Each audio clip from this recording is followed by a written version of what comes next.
All right, so just a reminder, everyone, we will be we are recording, but we're not streaming live. So, but all right, somebody was saying something. What was it?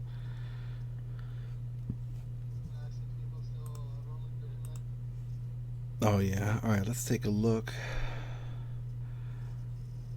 Let's take a look at Lefty.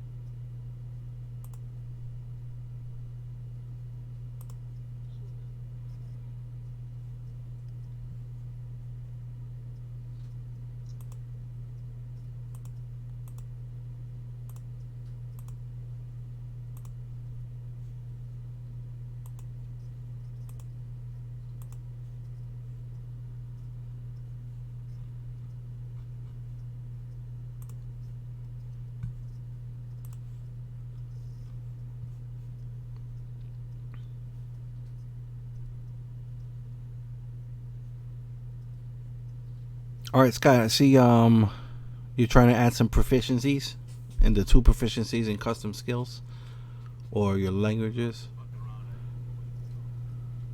Okay, no worries. No worries. All right. So what's in there?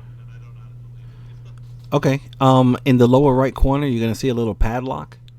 If you click on that, some different. Yeah. So the red little garbage can thing, you can hit that, and it'll get rid of whatever it is that you need to get rid of. Strongest halfling in the world. I love it. The halfling's not encumbered. That is too funny. All right.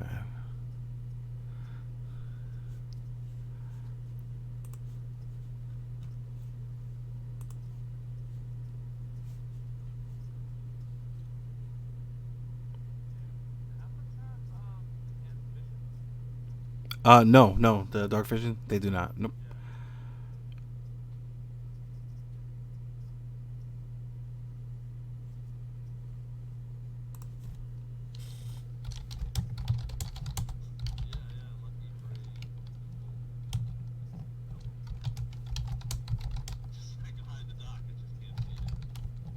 Yep. There's different ways around it. There are like pretty common magic items where there's a second level spell or something, or first level. I don't remember. It's called Continual Flame, and you can cast it on an object. You know, a coin, a necklace. You know, whatever you want, and it gives light, and you can like kind of cup it in your hand and just like split your fingers and create like a beam of light so you could see, and or you can even use a torch. So the only bad thing is that if you're using a light source, then obviously other things can see you. But it's cool. It's just one of the challenges, that you'll have to get over, and it'll be fun. It adds to the game. Yeah. And there's usually at least one person in the group that has a light source that everybody will benefit from. So it's not that big of a deal, unless you're in total. Okay, yeah, yeah. People can use candles. There you go. Yeah, candles, torches. And the thing is, you can use these items unconventionally too. So I mean, like if you want to mark a wall, you can say, all right, I'm going to burn my candle for a little bit, and let it melt, and then I'm going to press it into the wall, to leave a little wax spot. So you can have different colored candles, and but it's cool. We're going to go into that. This is really cool because like this game, you can do anything you could think of, like or you can try and do anything you could think of. I'll put it that way, and then sometimes we'll just jump on the dice to see if it happens or not. But yeah, this is definitely the opportunity to think out of the box. Could do some really, really cool stuff.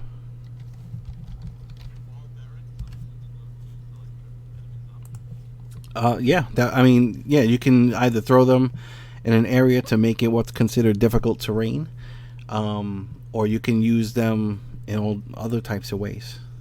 Whatever you can think of. Those might be able to be used as sling bullets, in an emergency, or you can use them to like filter out. Let's say that there's a river and there's leaves and debris all over the place, and you need water. So you can maybe put that in a bucket with all the bearings and then like sift through the water and use it as a filter. So I mean, just whatever you could think of. They're ball bearings, and what you make of them is it's up to you.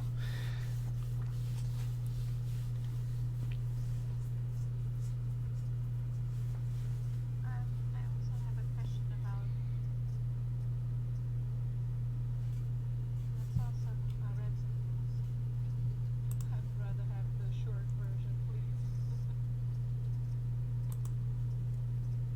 You'd rather have the short version of the rules? Yeah, something about starting with some points and all that. Um, are you talking about like your the amount of money that your character is going to begin with? Yeah, wasn't there something about that? Maybe I'm just. Well, yeah. Every character starts off with the a certain type of equipment that's going to be based on your class and your background.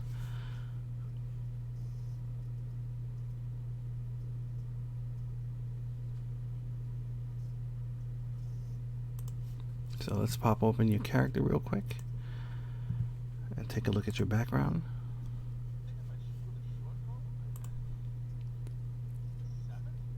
27 what? Mm-hmm. Oh no.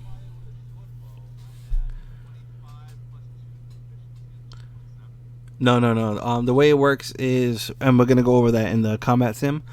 But no, it's fine. What happens is you're gonna have your dexterity modifier plus your proficiency modifier. So you get a +2 proficiency. What's your character's dexterity? The modifier? +4. All right, so you're gonna get +2, +4, plus d20. So yeah, so what'll happen is you'll roll a d20, add the 6. Roll 20 is gonna do it for you, and then the armor class. If you meet or beat the armor class of whatever it is you're attacking, then the damage gets applied. Yeah. Yep. All right. So, yeah, we all are. No worries.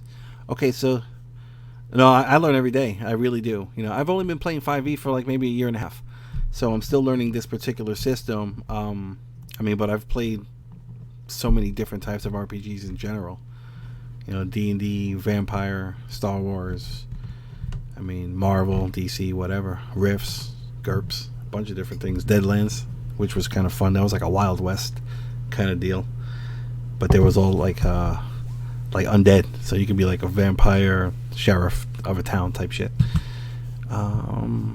Okay, so you get the entertainer background, Lucy. So let's see.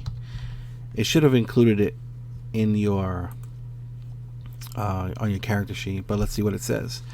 You're gonna get a music instrument of your choice, the favor of an admirer. So you're gonna have a fan out there. So it's you get a costume and you get a pouch containing 15 gold pieces. So your character is gonna start off with the 15 gold pieces. Probably much less than that, as it's a fancy gold doesn't really mean much, but Well, just it's one. yeah. No, you'll have it. What you do with it. This is pretty much how your character is going to begin the game. What you do with your coins afterwards. Whether you're just spending them frivolously or giving them away or doing whatever. That'll be up to you. Ouch, as There a you rhythm go. music. That's cool. You could do that too. A little tambourine or something. All right. So I put the 15 gold in there, and just so you have that. Okay. You're still putting in all your racial stuff?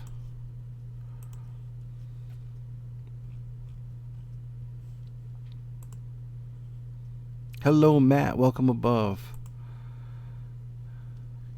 Yeah. Oh, welcome aboard. Oh, yeah. He's not even in Discord yet. Let me get him a link. Duh. Good crowd, yeah.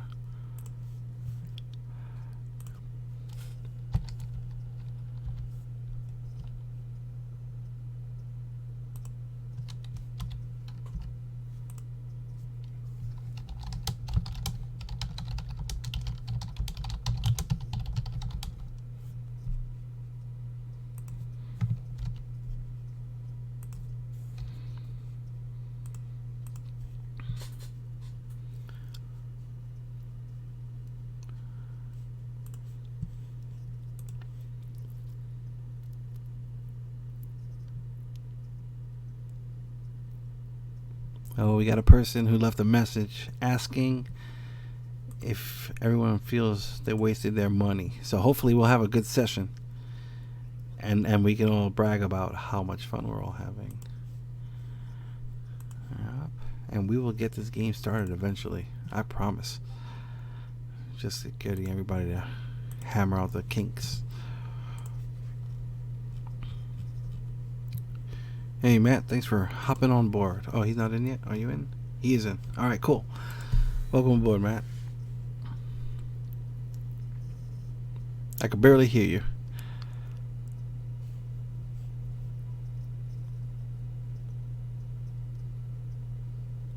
I said I could barely hear you.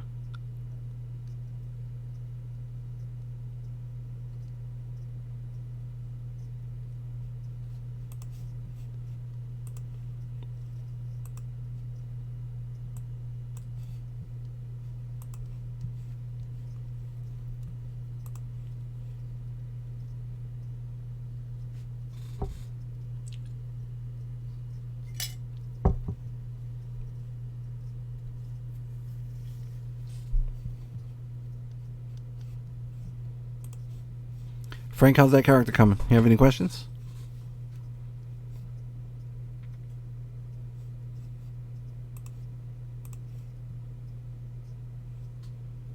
Okay, I'm gonna give you a character sheet in Roll20. Are you familiar with Roll20 at all? Okay, what about D&D 5e? Okay, no worries. You're in the right place. Okay, is there any way you can raise your mic or maybe get closer to it? Like even still?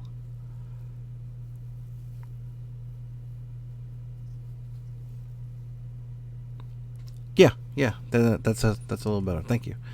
Okay, I'm going to put a character sheet in your journal. And your journal is a little icon in the top right corner of your Roll20 screen that looks like a newspaper. Okay.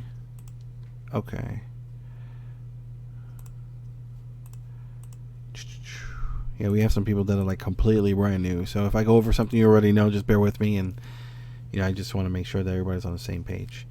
I have the PHB and I have Xanathar's Guide to Everything here in the compendiums. So because this is a beginner's campaign, I'd like you to limit yourself to what's in those books, and there's still plenty of options. So we have a character mancer in here, which is all going to be like just multiple choice, click and choose. And what I'd like you to do first is roll your character's ability scores. So if we go back to Discord in the general chat, if you go up to the top where the pinned messages are, if you click on that, you're going to see a token stamp 2 link, and then you're going to see a macro underneath it that begins with the ampersand. Copy that and then paste that into the chat bar on Roll20, and that's where you'll get your stats from.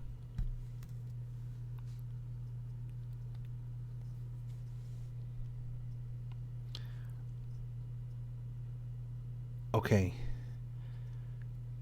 That's kind of rough compared to the rest of the group. So go ahead and roll again.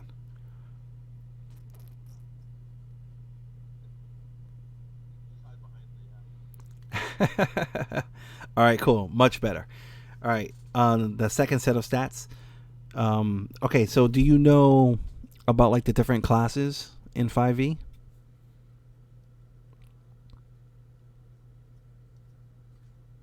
So, okay. All right. Do you have an idea of the type of character you'd like to play? Whether like a warrior or a spellcaster or just like a woodsman or a cleric, anything? Any ideas? We have a pretty decent mix right now. So I mean, what I want you to do is don't worry about that, because 5e is pretty versatile. So like having a well balanced group isn't a necessity, because so many people can cross over into different classes as far as like ability roles. So what do you like playing, or what would you? Okay, all right, awesome. Frontliners are always welcomed. For the frontline characters, excuse me, you have a barbarian, which they pretty much do the most damage per round consistently, and they're very tough. Then you have a paladin. Paladin is a like kind of like a knight, your classic knight in shining armor. They're pretty difficult to play because all of their powers, their special abilities, come from an oath, and if you break that oath, you lose access to your powers. So that one's kind of like hard to play. You could play a knight type character that's not a paladin, and that I'm kind of gonna recommend that for now if you want to go that route. But if you wanna, if you really want to play a paladin, then that's fine. We'll work through it. Your next option is gonna be a fighter, and they're pretty much like the classic, all around warrior. So you can pretty much pick up any weapon and be effective with it. They can wear heavy armor, and they're pretty tough. So they're gonna focus on the hand to hand combat with weapons. Then you have, well, you said melee. Okay, or melee. And then there's monks. Monks, they're pretty much like a combination of stealthy with some combat. They're a pretty difficult class to play because they're very technical and very tactical.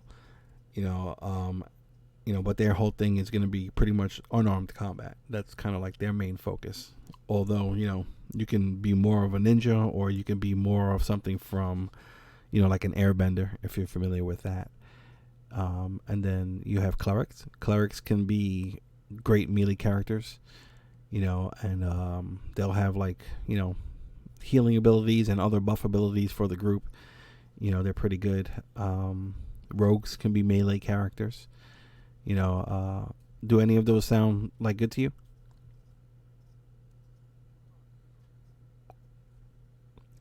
Druid is a very complex class. They get a lot of different abilities. You got to manage your spells, and I mean they're very versatile. If you wanted to go with like a melee type druid, the moon druid is probably the best way to go. In that direction. If you wanted to go with something like that, so it's up to you. They're not as strong as the other classes that were mentioned. They don't get the weapon proficiencies. Excuse me, but they can be really tough. Once they start getting into the higher levels with their wild shaping abilities.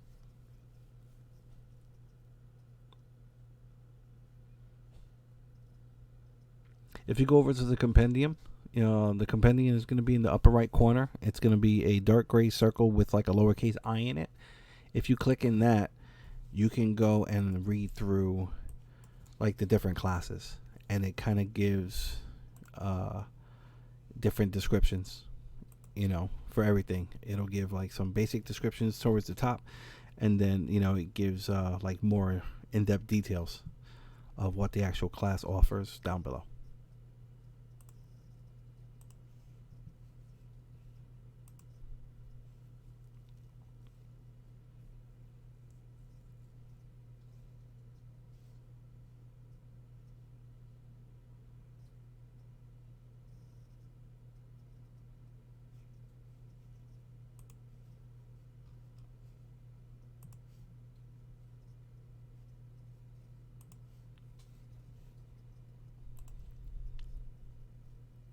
All right, for Frank and Matt, this is going to be a weekly game, and this is going to be long term. We're going to be together for a few months at the absolute minimum, So the only thing I ask is that you make sure that you do show up ready to play. And if you can't, I understand life gets in the way. Just give us a heads up. That way we're not sitting around waiting for somebody to show that's not going to show.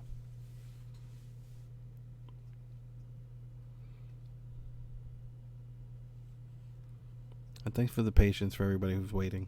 It's pretty much already done already. We'll get over this hump quickly. All right, so Loken. That's me talking. Can you hear me clearly, or was somebody else?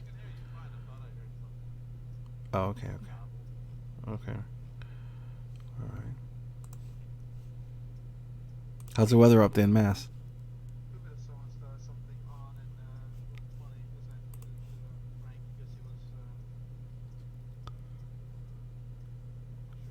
Oh yeah, yeah. For the new people, Matt and Frank. Since we're going to be using Discord in order to avoid any possible audio issues, go into the settings whenever you get a chance and turn off the video and voice options if they're not already off.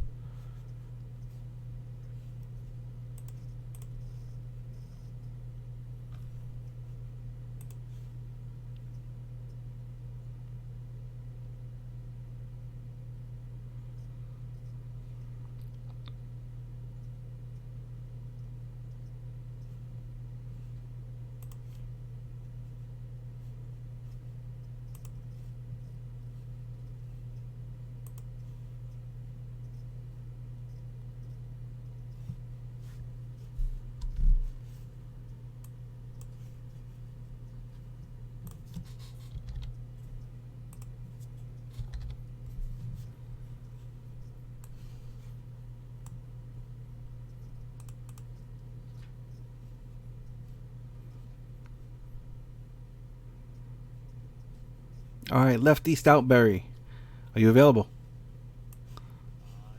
All right, cool. I'm going to be setting up your token right now. So do me a favor, open up your character sheet, and I'm going to ask you a few questions. All right, what is your character's hit points? What's your character's maximum hit points? It's 10, right?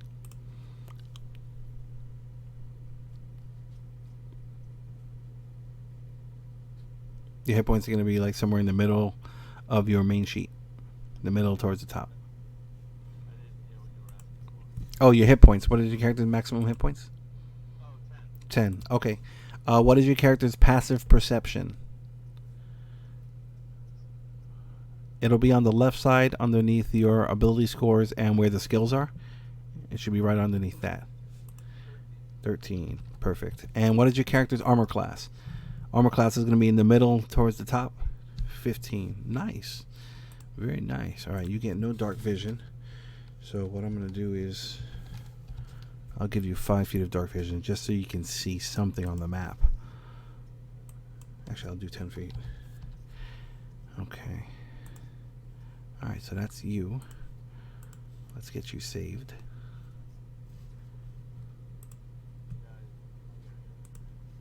Oh, no worries.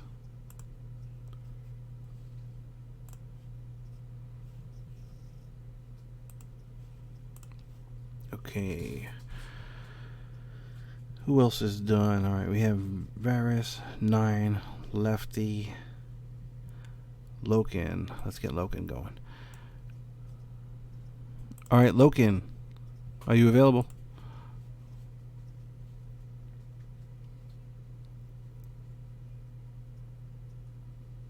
Loken? Bueller? Can you hear me? Okay, cool. All right, Loken, what's your maximum hit points? That information is going to be in the middle of your main sheet, like towards the top. 10? Okay. All right, what is your character's passive perception? That's going to be located beneath. What'd you say?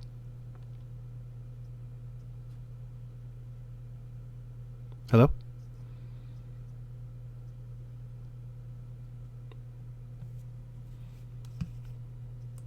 Can you hear me? I can't hear you.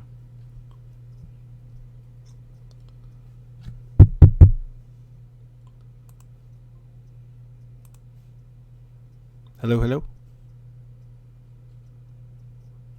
Okay, cool.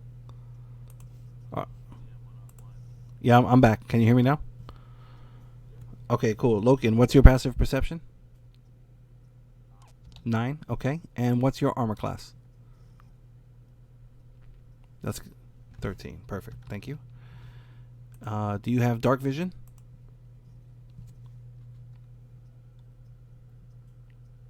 That should be on the lower right side. Yeah, do you have dark vision? That should be on the lower right side of your. Okay, what is it? 60 feet?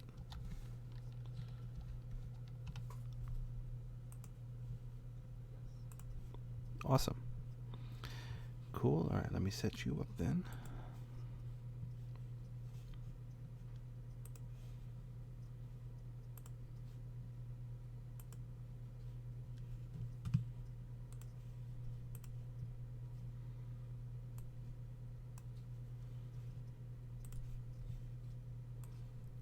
All right, for the people who are ready, did your screen change?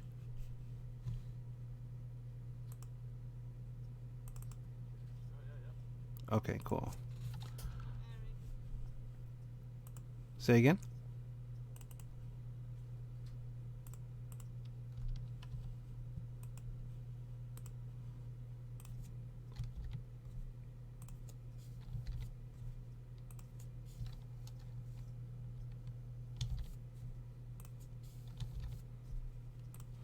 Okay. On the top right corner of the screen, you're gonna see a little adjustment bar that goes up and down, and you can use that to zoom in and out of the map. All right. Now, all right, I'm gonna run through these icons with you real quick. In the upper left corner, there's an arrow. If you hover over that, you'll have two different options. One says select move, and one says pan view. If you hit select move, then you'll be able to select your character and actually move your character around on the board. So go ahead and do that whenever you get a chance.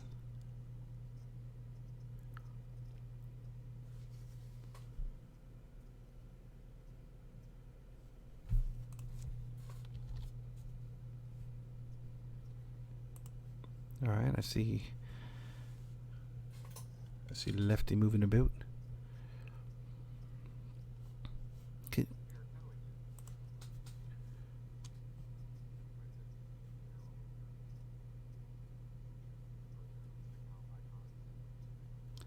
Okay, if you go into the settings in the upper right corner, you scroll down, you're gonna see something with the avatars, and you'll get your options in there. I'm getting an echo. Do you have headphones?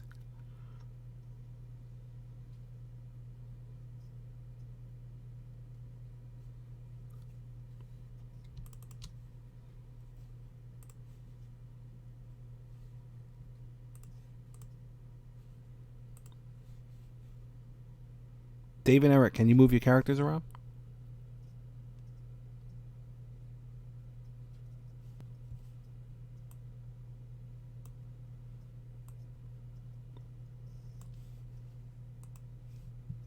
Hello, hello.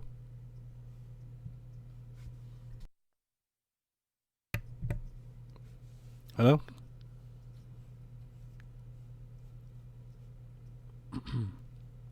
Dave and Eric, can you move your characters around on the screen?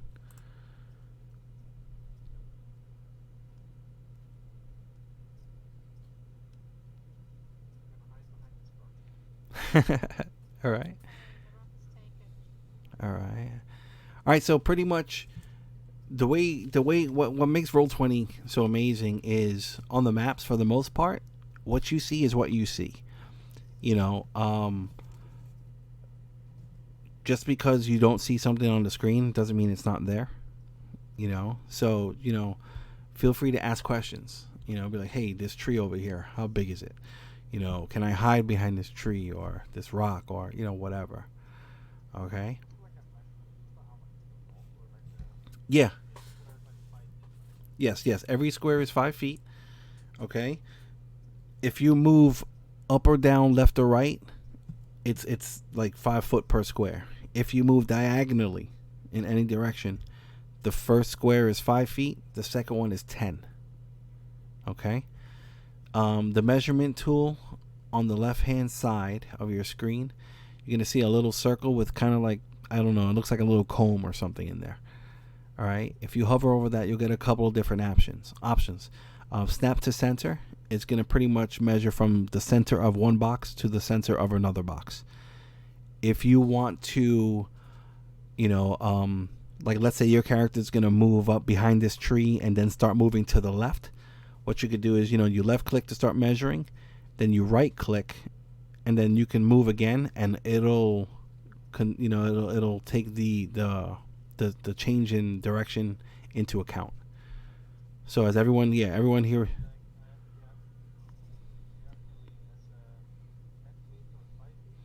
that might be something I have to trigger, but we'll actually, let's keep this simple. Even diagonal movement will be 5 feet. We'll just keep it simple.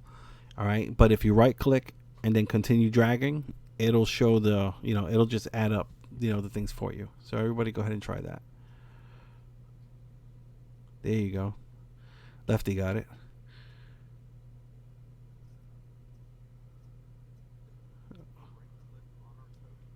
No, no, no. Like when you're moving.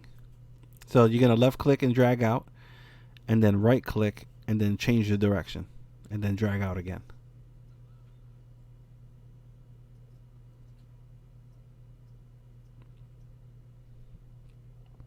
No worries. Oh, your characters, you turned it upside down too. There we go. Let's fix that. All right. So if you left click and start dragging, if you right click and then start dragging again, it'll add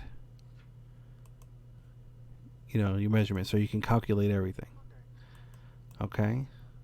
Yeah. So like if let's say your character has 30 feet of movement, and I tell you moving over the rocks is going to be difficult terrain, or moving through the bushes is going to be difficult terrain. You might want to avoid it. So let's say you want to run around this bush here.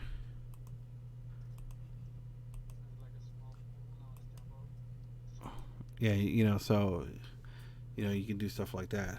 I know there's a way to get your character, like for you to put your path and then have your character animate on it. I'll get that figured out soon, because I know it makes it a little bit easier. You know, um, So yeah, so just get familiar. With the map, move around. All right, we got somebody new on the screen. Who's this? Okay, Torlos. All right, let's set up your character. Torlos, what is your character's maximum hit points? Do you have that yet?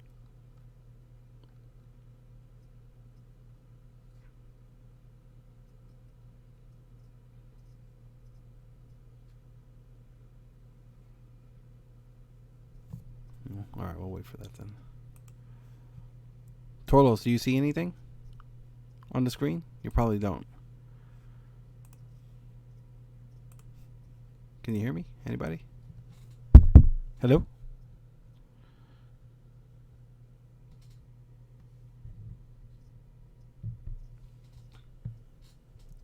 Who's playing Torlos? Is that Frank?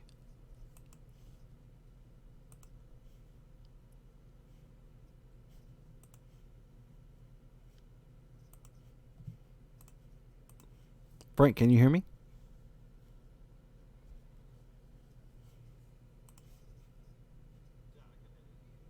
Okay, cool. All right. All right. So you got to. All right. So you have any questions with anything so far?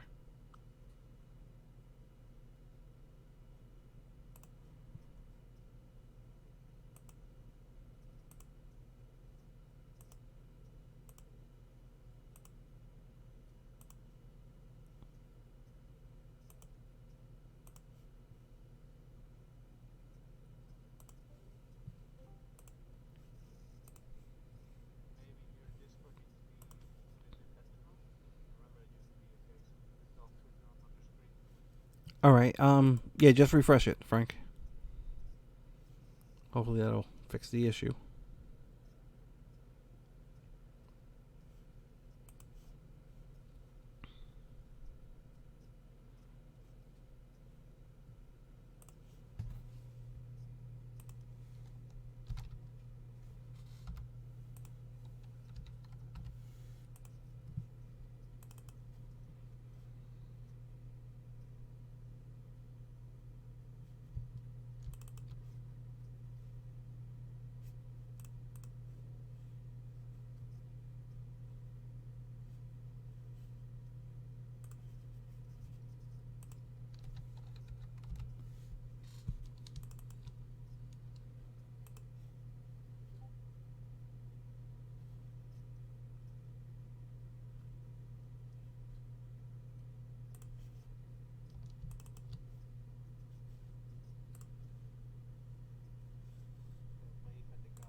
That's really cool. I like how you're talking in the third person or the first person. I'm sorry.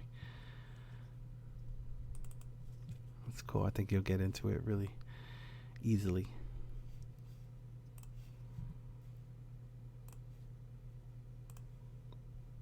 All right, Frank, can you see anything now on the map?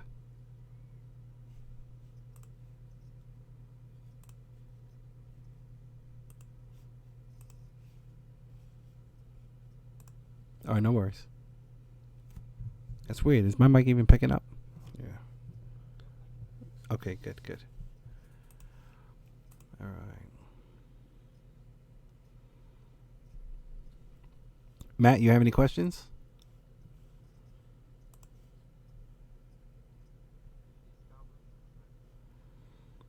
Uh, Let me get an insight check.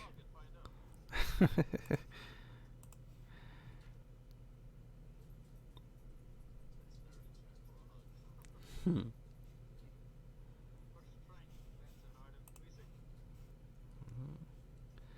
Matt, can you hear me? Low my charisma.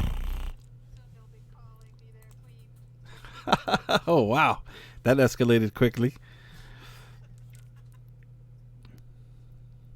Yes, my queen. Whatever you say, my queen.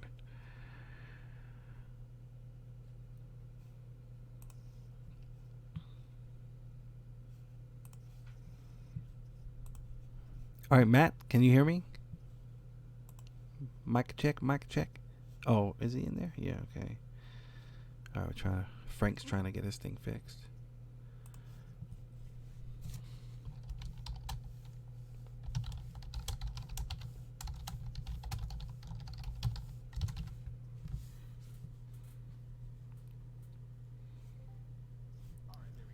All right. Yep. Welcome back.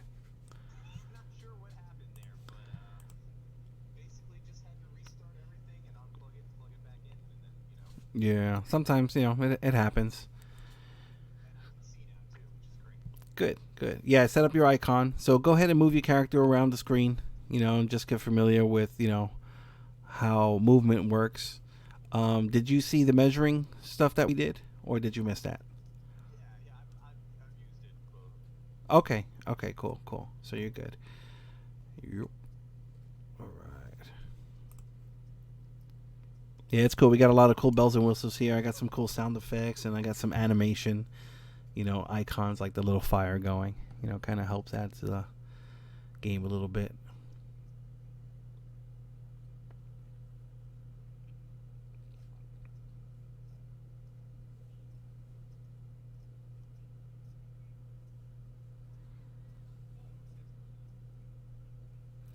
Oh, the rolling. Yeah, we're getting. Yeah, we're gonna. Yeah, we're gonna go over all of that. But if you want, feel free to jump on your character sheet and just start like pressing different things, press different words, press. If you hover over something, it'll turn red.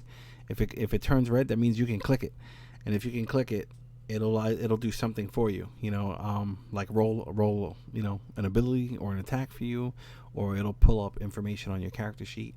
But I'm gonna go through all of that stuff during the combat simulation. That way, everybody knows exactly you know what needs to be done and when it needs to be done. Yeah. But it's cool. I mean, it seems like it's overwhelming at first, but again, this is all repetition, and it's all just going to become second nature. You know?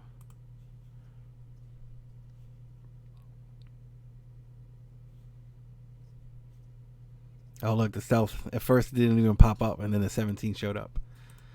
That's stealthy.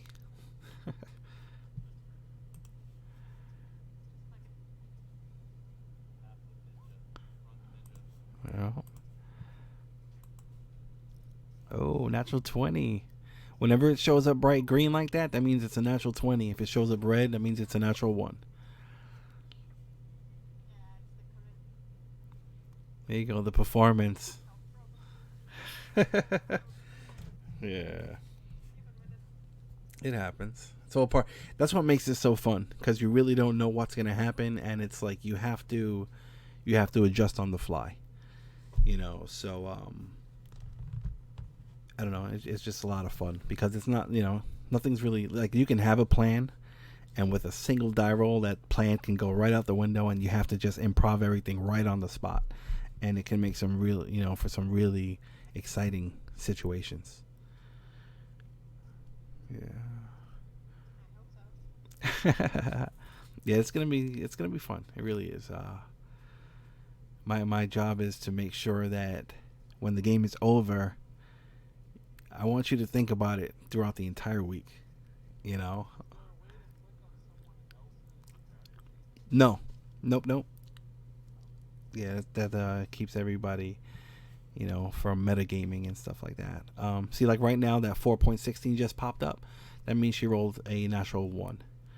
In some of the games that I run, in some of the games that I run, we play with a house rule where if you roll a natural one on initiative, you lose your entire first turn, and if you roll a natural 20, you get a free first turn. We're not going to do that here because I don't want you all to start getting used to house rules because they're going to change from game to game, and there's nothing worse than when you go to a new game and somebody's running a game and you go in there and it's like, but my last DM said I could do it. It doesn't matter because everybody's game is different. So I figured it's. Yeah, I think shadow one would be nice from the last one. Sometimes it works in your favor, because like you said, you get to see what everybody else did first. But if those things are, dangerous or exceptionally dangerous, it could put you in a situation where now your character that's not used to being in melee is completely surrounded, and you got to figure out what to do. So it could be a lot of fun. Charm my way out of it a bit. You can certainly try. You know, you can certainly try. And then at that point I'll say, Doing all the yeah, time. That's pretty hard. yeah. And what I'll do is I'll probably ask you, okay, how do you want to do this? What are you doing? And then you have to describe what your character is doing and saying, and then it might call for a die roll, and then depending on what's rolled, will determine what happens next. You know. All right, I'm gonna step away for like 2 minutes, so bear with me. Any questions? Either type them in or just wait for me to get back. Still haven't heard from Matt yet, so I don't even know what's going on. Oh, negate. Okay, you are done. Okay, cool, cool. All right, let me look at your character real quick. Boom, boom, boom, boom. Okay, you know that you're gonna get disadvantage in bright light on perception and things like that. Okay. All right, cool. Sunglasses isn't gonna fix that, right? you can't go into the settings. Yeah, yes, you can. If you go into the settings in the upper right corner, you'll see a thing in there right at the top where it says display name. Just go ahead and type in whatever you like and then hit save name.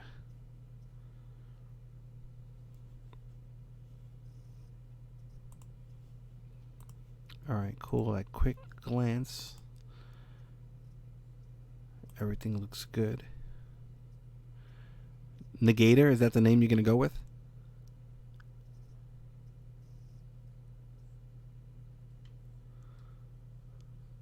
Uh, Matt. Negator. Okay. Negator. Okay.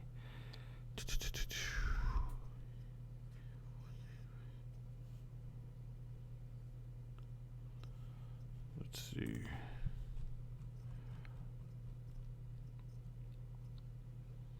Okay, cool. Everything looks good.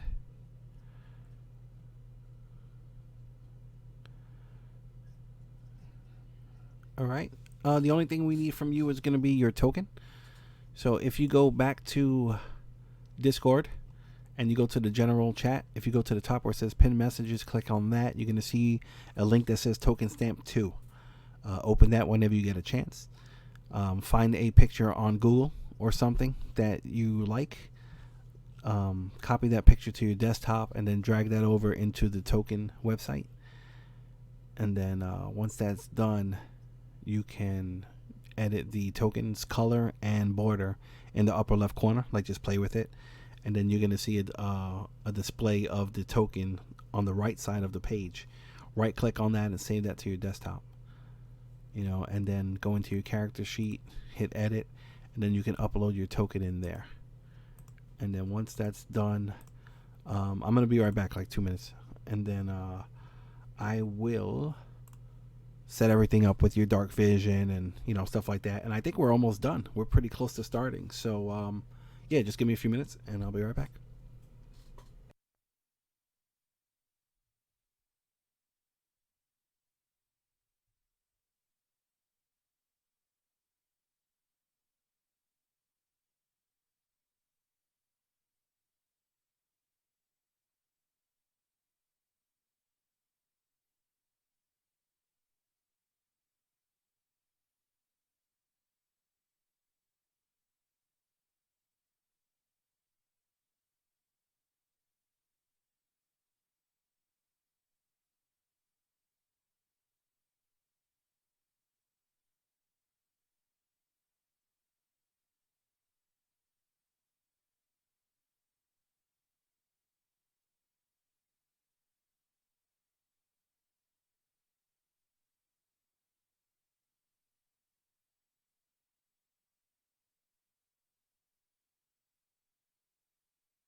Hello. Did anybody die yet? I don't know, get a medicine. Okay, let's see.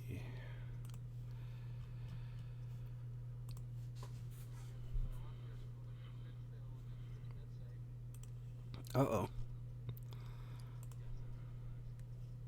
Yes, that's very nice. Alright, so. It wants to speak to others, right? Yes, it does. Alright, so Frank, what's your character's name again? Mrs.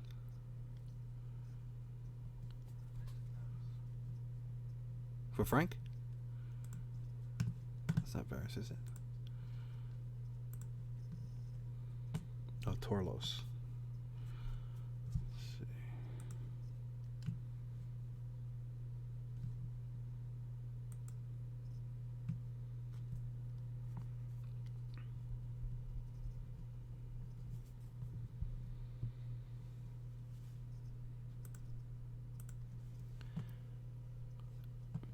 Matt, you have any questions about making that token?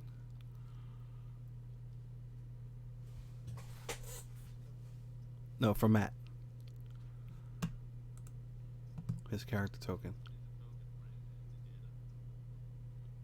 Make the token, Frank, the negator. Yeah, Frank, you're good to go. Yeah, it's just it's Matt right now. Negator. Say again, I'm sorry?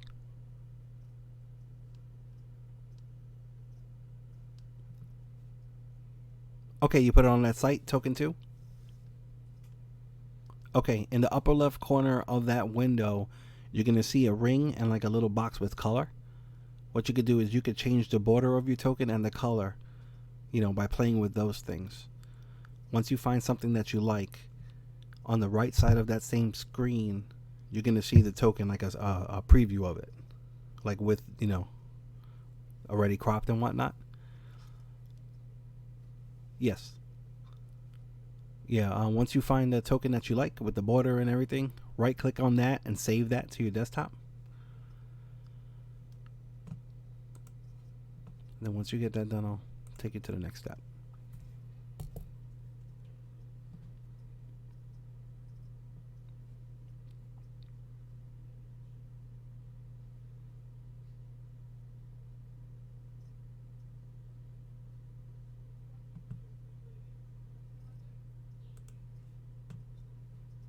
Mm-hmm.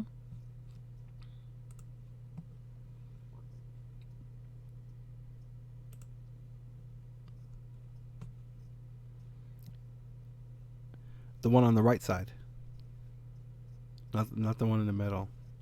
Yeah. Okay, let's see.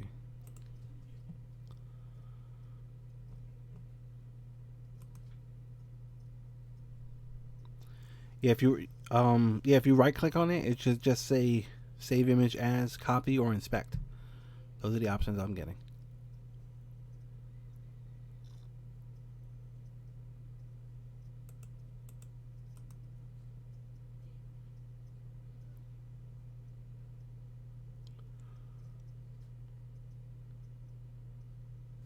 If you're still having that issue, just send your photo to Discord, and then I can set it up for you.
Okay, were you able to like look at all the different borders?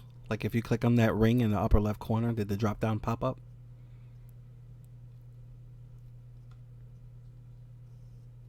The plain circle?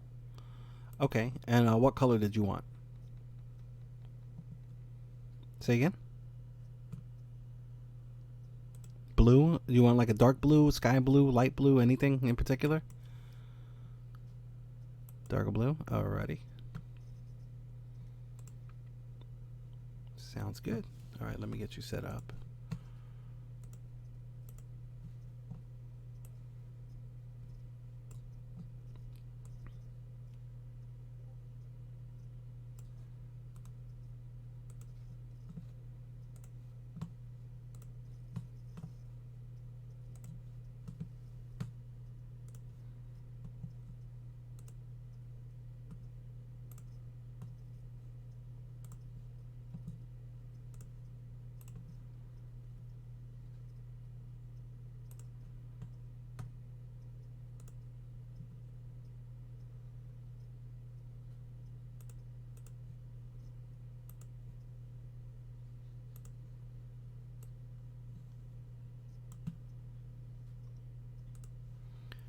Alright, Negator, Matt, open up your character sheet whenever you get the chance and let me know what your maximum hit points are.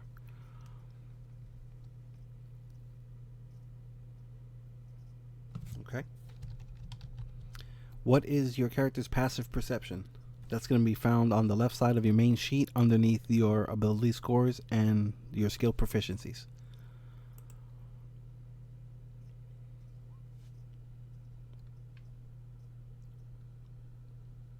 Say again?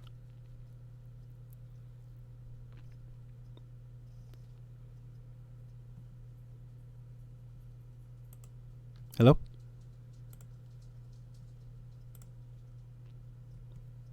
Hello, hello?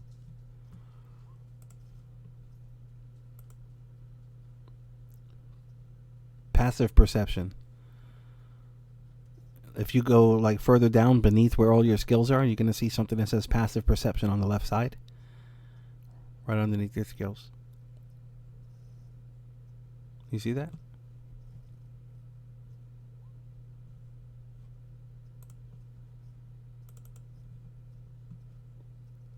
$12. Okay, yeah. Yep, that's your passive perception. Okay. And what is your armor class? Armor class is going to be in the middle of the sheet towards the top. Say again? 15, 1-5. Okay, very cool. All right. I know Dark Elves. Do you have 60 feet dark vision, or is it more?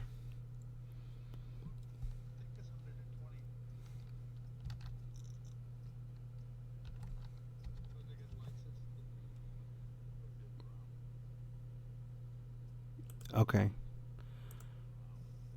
Okay, cool. Okay, can you see the map on your screen now?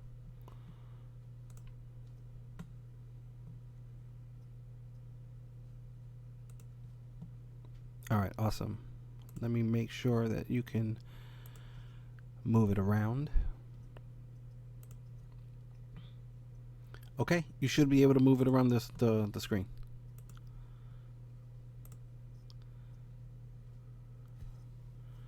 Okay, you're on the measurement tool right now. So actually, while you're there, let me explain how that works.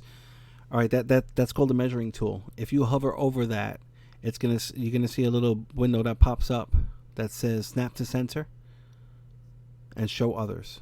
Do you see that?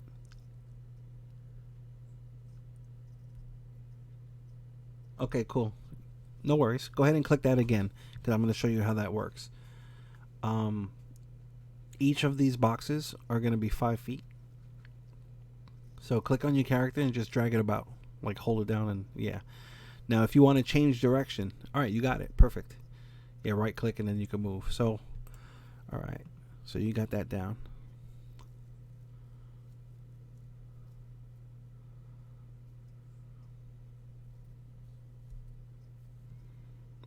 Okay. Does anybody have any questions about their character sheets right now?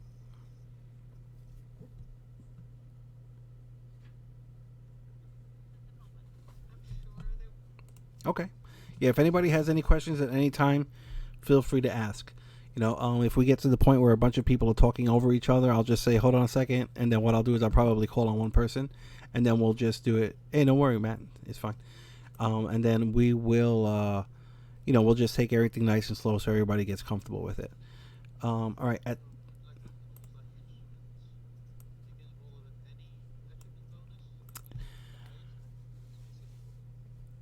It's going to depend on what's being done.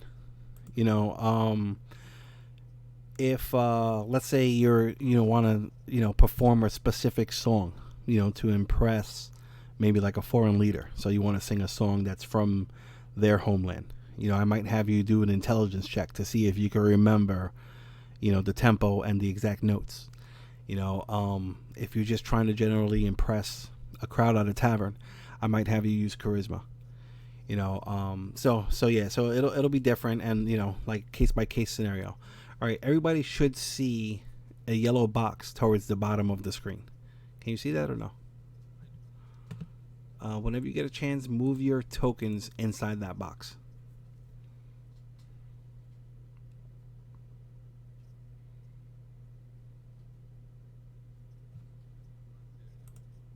It's going to be in the lower.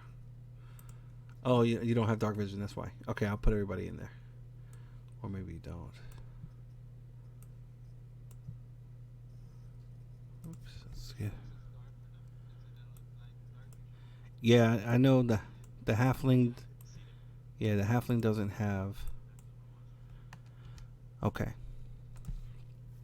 All right, so let's just say, for all intent purposes, the groups have been, you've been traveling down this road and you're heading to the next village over. All right.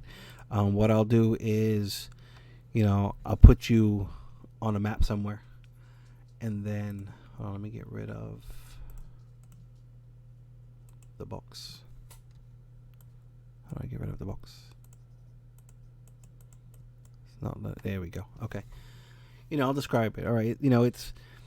It's late in the evening. It's summer. It's beautiful weather out. There's stars and whatnot.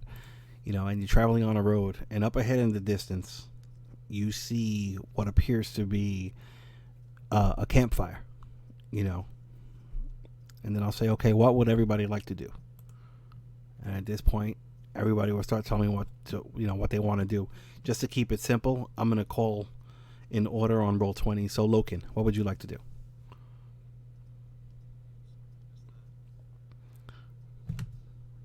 Oh, no worries. I just gave it, a quick description. You guys have been traveling in the forest. It's late in the evening, and you're on a road, and up in the distance, you see what appears to be a campfire. What would you like to do?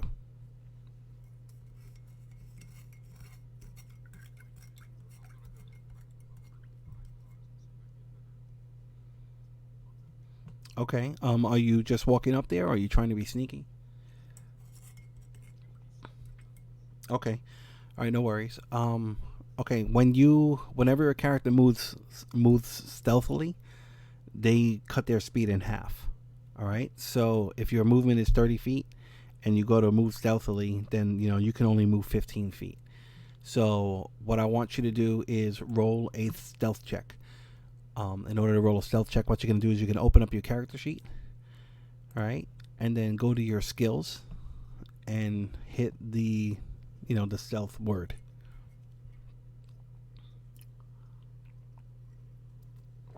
Okay, you're rolling at advantage right now. So if you go to the top of your character sheet, you're going to see a bunch of different icons that are like glowing red. All right, the one that says advantage, normal, and disadvantage. Go ahead and put that on normal. Okay. And that way, next time you roll, it'll just be a regular roll instead of advantage. We're gonna keep this roll just for sake of brevity. So okay, so your character feels like you're being really quiet. Go ahead and move your character 15 feet, which will be 3 boxes.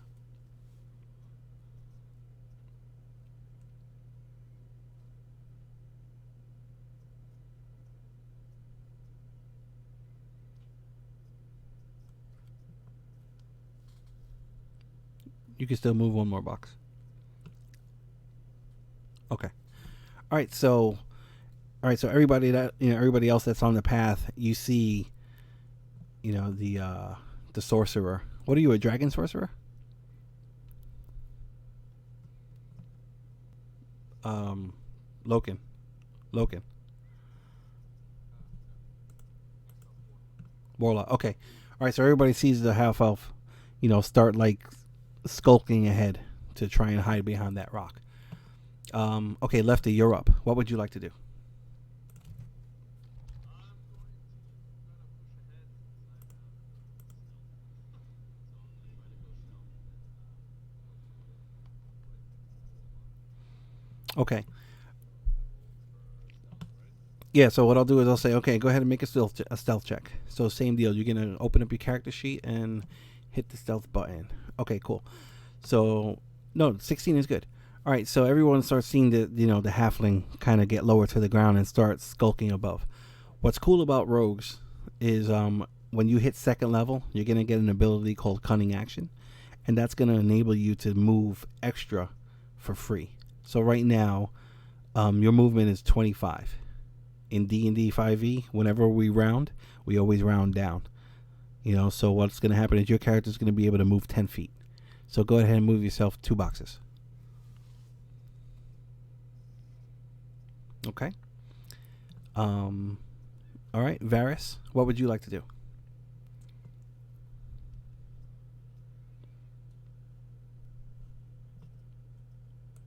Eric, are you there?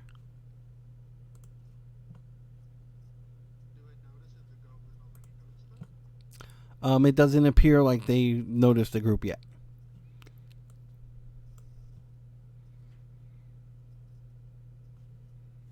I guess I'll try to slowly move. Okay. I see everybody going. I'm going crawling speed. I'm moving All right, go ahead. 2 boxes. Let me get a stealth check. Nice. Okay, so same deal. Your movement is gonna get cut in half. Huh? Since I'm 35, that means I still have 50.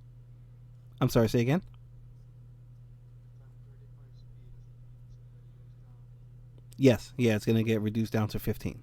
So go ahead and move yourself 3 boxes, or 15 feet. Fine.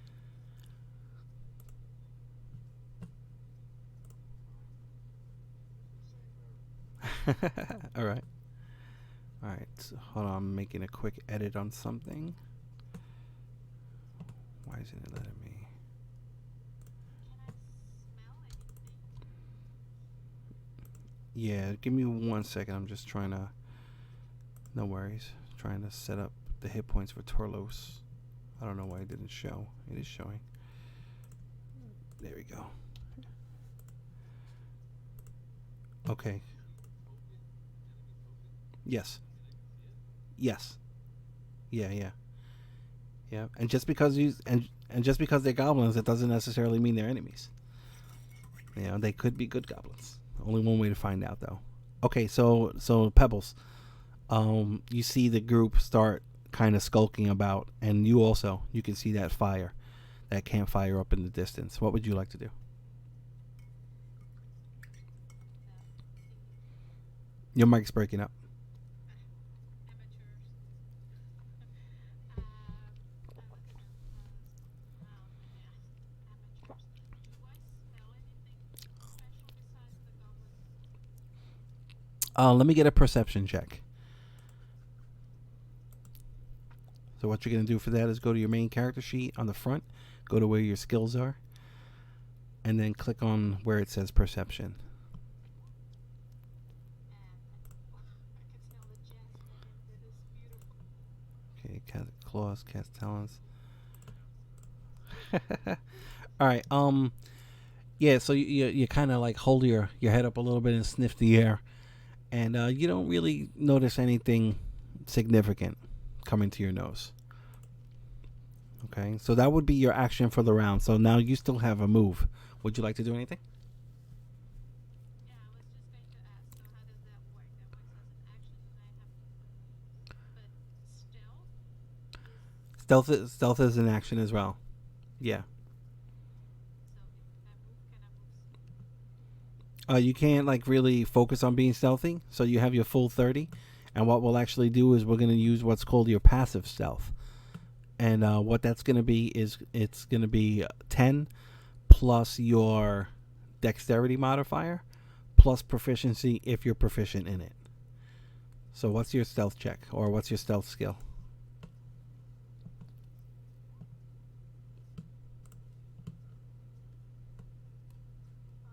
So sorry,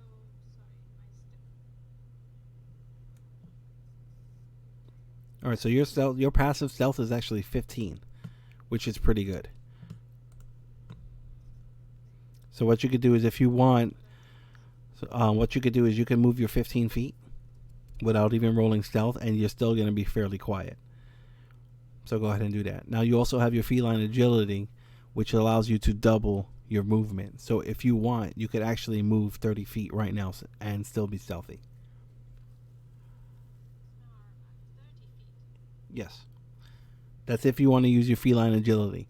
Now, in order for it to reset, you can't move for an entire round. But that's only to reset. So you'll still be able to move regularly. You just won't be able to take that double move until you don't move at all for an entire round. Yeah, but I'm not just going to go ahead from all came through. So I'm going to move those 15 feet. Okay. Okay, sounds good. All right. All right, Frank, Torlos, you're up. What would you like to do? Yeah, I'll move up 10 feet stealthily as well. Stealth isn't exactly my strong suit, Okay. and just kind of hang out. All right. Go ahead and roll your stealth check, and then move your token as far as you want, or up to 15 feet. That's not bad.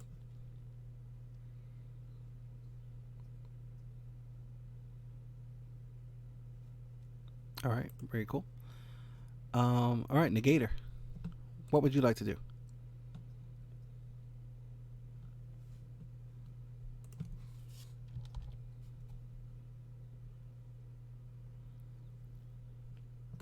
Nice. So go ahead and move your 15 feet. All right, as everybody starts moving up the road and starts skulking around, it doesn't seem as if the goblins have been paying any attention to your movements. But beyond that, you can see a really large cat inside of a cage, kind of pacing around, and you can notice like it's kind of sniffing the air a little bit. Okay. And then what we'll do is now we're gonna go right back to the beginning. So Loken, what would you like to do?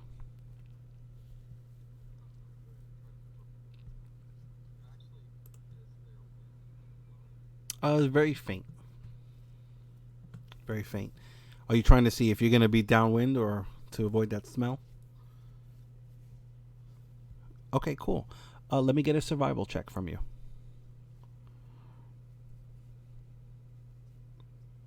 Okay. There's really not a significant breeze, so it's kind of hard for you to determine which way it's blowing, if it's steady in any direction.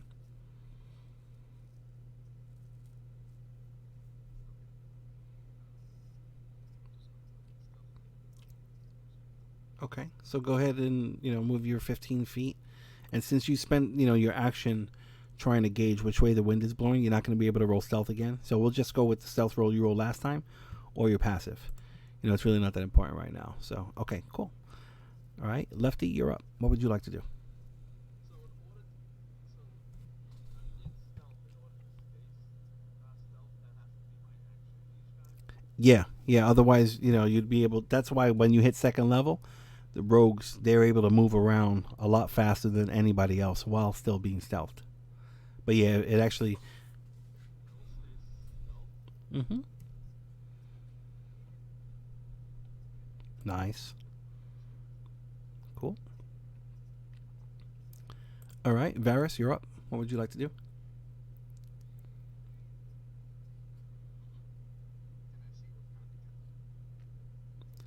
I see what kind of Let's see. Let me get. Let me Just do that on. let me get a nature check.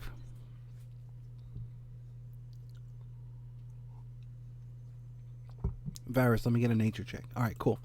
From what you're gathering, it seems to be. I'm gonna whisper it to you actually, so nobody else will see this.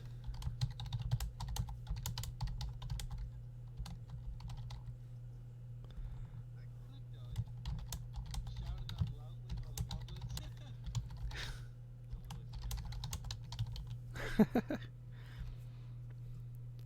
Can I shoot Oops. the luck? Wait, let me.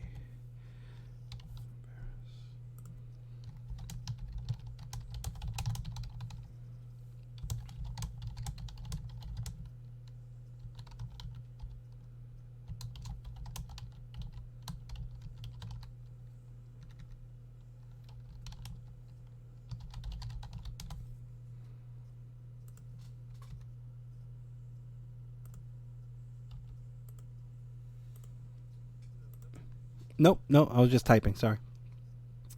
All right, so that's based on your role. That's the information that you get. What would you like to do?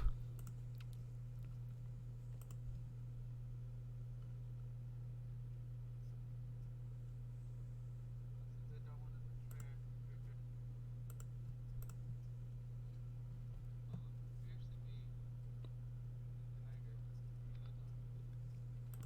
Depending on how loud they say it. Do you want to whisper that to the group? I can't hear you. It seems like something unnatural about it. Yep. With that, I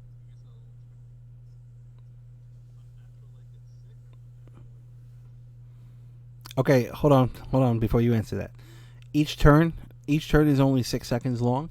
So what you could do is you can kind of communicate very simple ideas and gestures. You can't really have full-on conversations unless you want to actually spend your action doing that.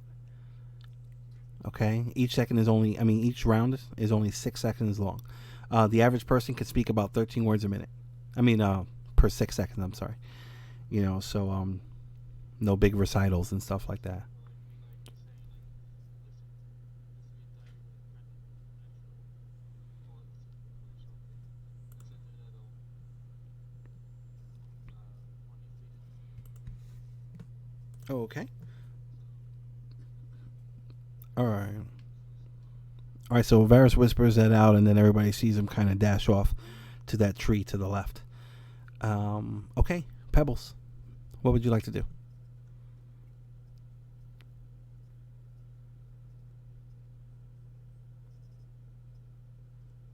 Hello, Lucy. I'm thinking because the information he gave me is much, but I'm curious. All right. So what would you like to do? Your mic's breaking up too. I'm sorry, yes. Oh, there you go. That's better. Yeah, I was, well, he didn't give much information, but I'm curious. Since it is probably a distant cousin somewhere from another bloodline, I might want to know more about it. Do I know more about it? Do I know more information about it? From where you're standing, that tree is actually blocking that thing perfectly. I was thinking if not, then impossible. So I guess I'll just wait. Yeah. So yeah. So if you want to try and get more information, you're gonna have to just get a better look at it. Um, so everybody seems to be moving to the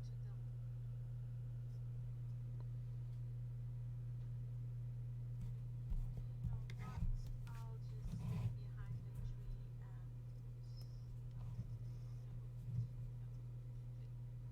to the left as well. 15 feet from me? If you're gonna be moving stealthily, yes, 15 feet.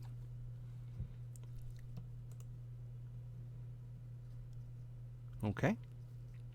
Anything else? Well, actually, where you are now, let's see.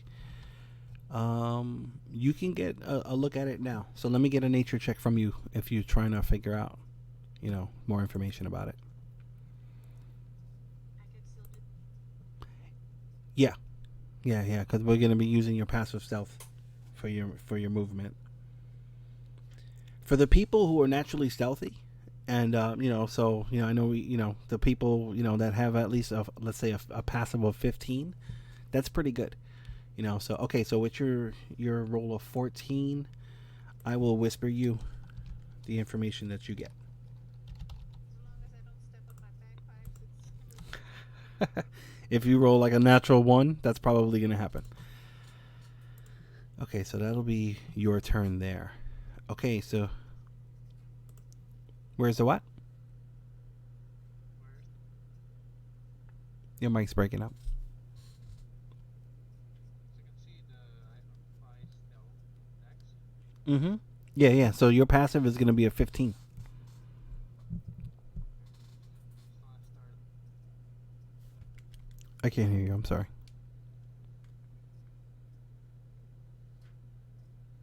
Are you using like a push to talk button or because it keeps going in and out?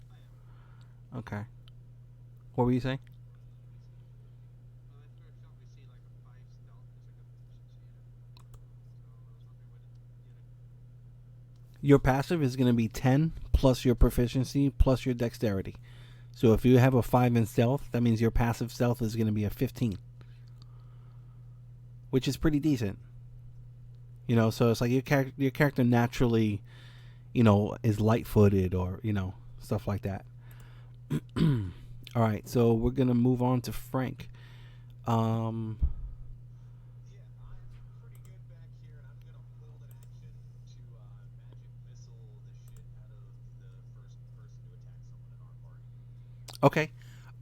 When you okay, so this is perfect for the spellcasters. When you ready an action or you hold an action, you use that energy and you hold on to it. So even if the condition that you specified isn't met, you're still gonna burn that energy for a spell slot. Now, what you could do is if you have a cantrip that's an attack, you can Oh, hold. you know what? I forgot magic missile is not a cantrip. Yeah, yeah. So you can. As I'll use a ray of frost then, because that is a cantrip. Okay, so you're gonna ready a ray of frost, and the trigger is the first thing that attacks your group. Yep. Okay, sounds good. So everybody kind of sees, the warlock. The warlock? Are you the warlock or the sorcerer? You're the sorcerer. Yeah. So everybody sees, him whispering. Yeah. So everybody sees him kind of whispering a little bit, and his hand starts glowing with a pale blue energy, and he's trying to like keep it hidden. But you're all close enough to kind of see it. Okay. Negator, you're up. What would you like to do?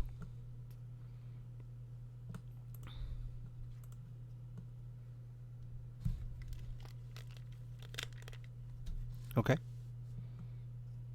No, don't even worry about it because your last one was really good. Yeah, so just go ahead and move your 15 feet. Okay. Blocking line of sight. All right. Anything else?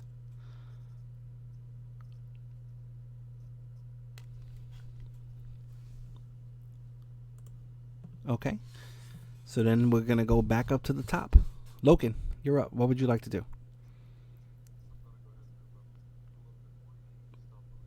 Stealth check. Um, let's see. What was your last one? Your last one. Oh no, last time you sniffed the air. Yeah, let me get another one from you. Okay. Go ahead and move your character.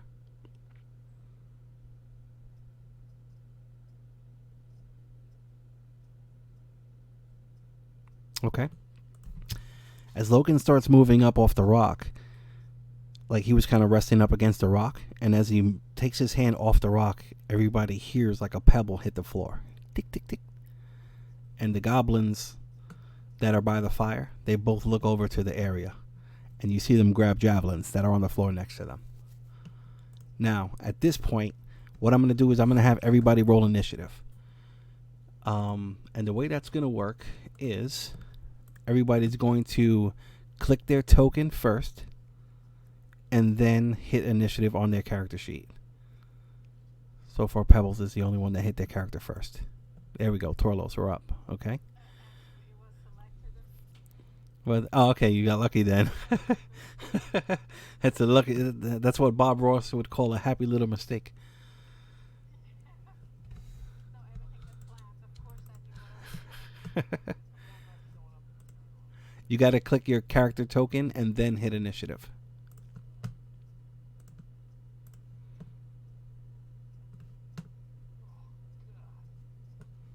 It's alright. Alright, so. Okay. Is everybody in there? We got Pebbles, Varus, Loken, Lefty, Torlos. We're missing Negator. Oh, nice. Okay, cool. Okay, so now we're not gonna go in the order that's on the bottom. Now what we're gonna do is we're gonna go on the order that's shown, in the initiative tracker. Okay, so Loken, I have to adjust yours, and I have to. Okay, so Negator, you notice that they started looking over to this area over here. What would you like to do?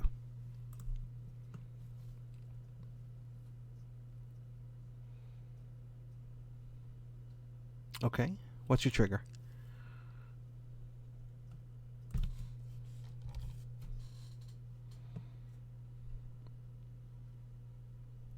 Mm-hmm.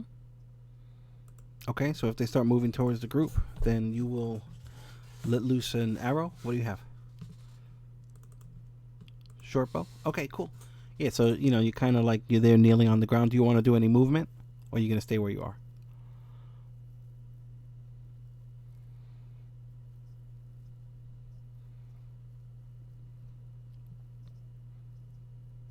Okay, yep. So you go right up against that tree.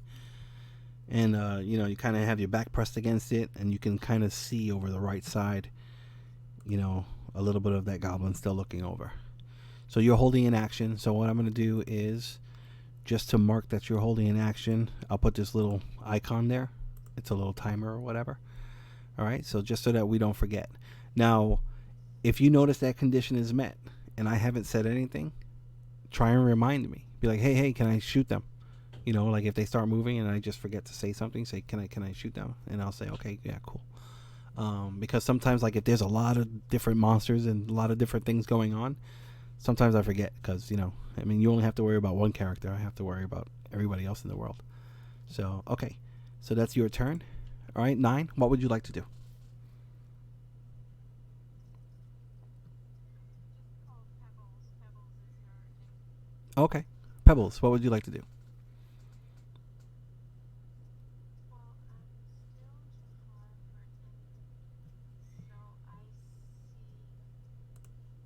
someone getting ready, but I still don't know what. Actually, 60 feet.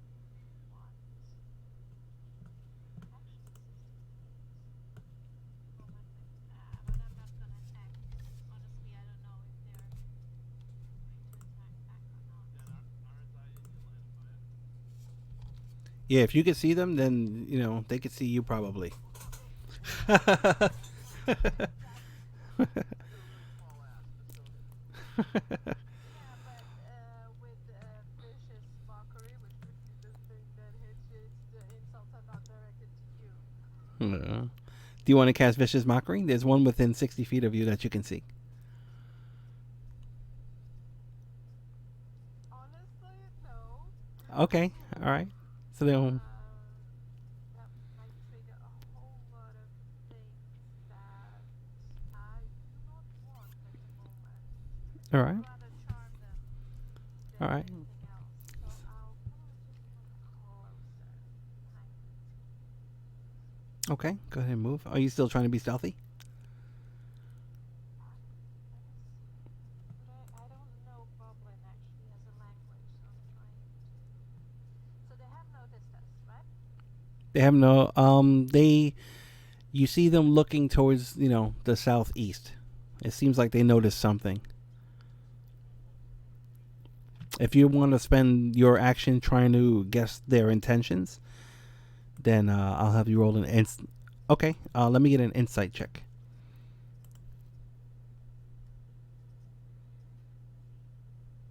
Oh, nice.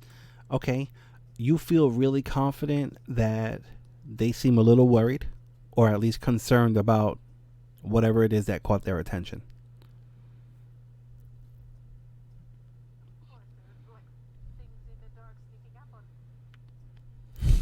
me?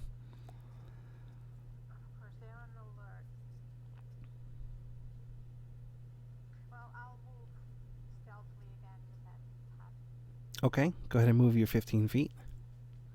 There's nothing that the rest of this party hasn't seen that they were gonna learn tonight. Do I have to get like a weapon ready? You can pull out a weapon as you like. Everybody gets a free object interaction, on each of their turns or whatever. So if you wanted to draw a weapon, that's fine. If you wanted to draw two weapons, then it gets a little bit more complicated. Do I see like any little? No, never mind. I have like a few pebbles in my pocket and maybe a few rocks. So I pull out my sling, my sling, Mm-hmm. skull breaker. It's a I love it. and I move. Can I still move the same? Yeah. Go ahead and move your 15 feet.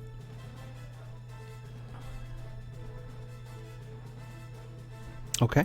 Yeah, I'll just protect myself with a halfling there. All right. So everybody sees the tabaxi pull out like a leather cord with a pouch on it, and starts skulking up towards the side of the halfling. Okay. Varys, you're up. What would you like to do? What's about the range of Of what? when I can't hear you.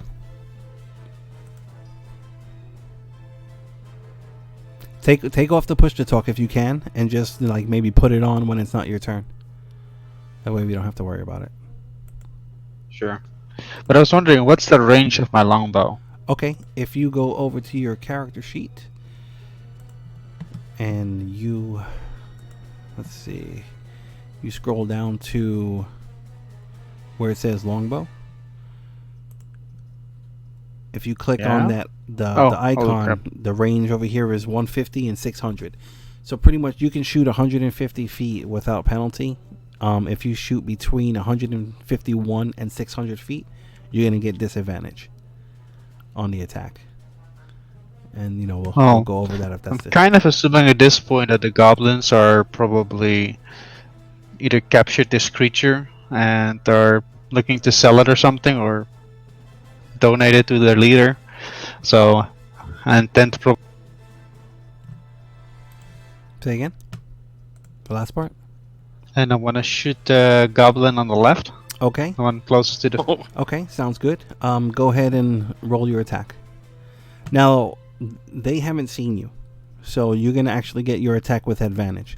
So when you go to your character sheet, on the top in the middle, you're gonna see the little buttons that are glowing red. Okay, you already have it on advantage. Go ahead and hit the longbow, and we'll see what happens.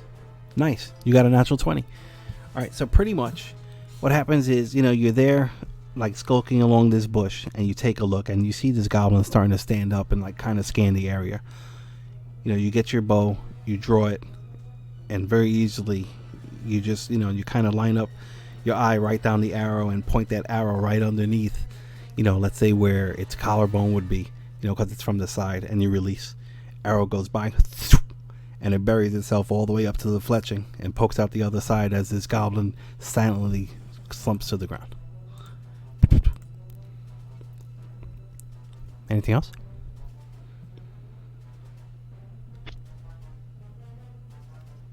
Just kill the father of 3. He's just doing his job. Anything else? Whack the security guard. I can't hear you if you said anything. What's that? No, I'm talking to Varys. Eric, I can't hear him if he's saying anything. Oh no, I wasn't saying anything. Okay. But yeah, I think that'll end my turn. I don't think I'll move up or anything, but I'll keep a watchful eye on the second one. Okay. So, instinctively, the other one kind of gets like freaked out, and it's kind of calling out. And Loken, you're up. Okay. I think I can speak their language.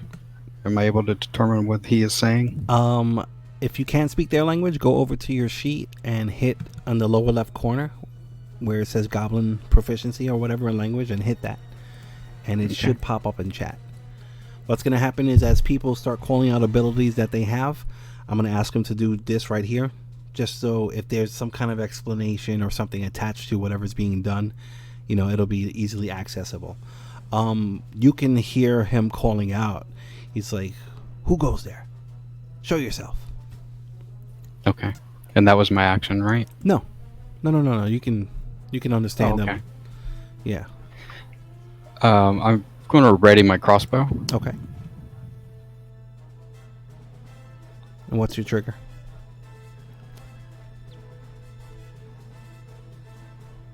Whenever you're ready in action, you have to specify your trigger.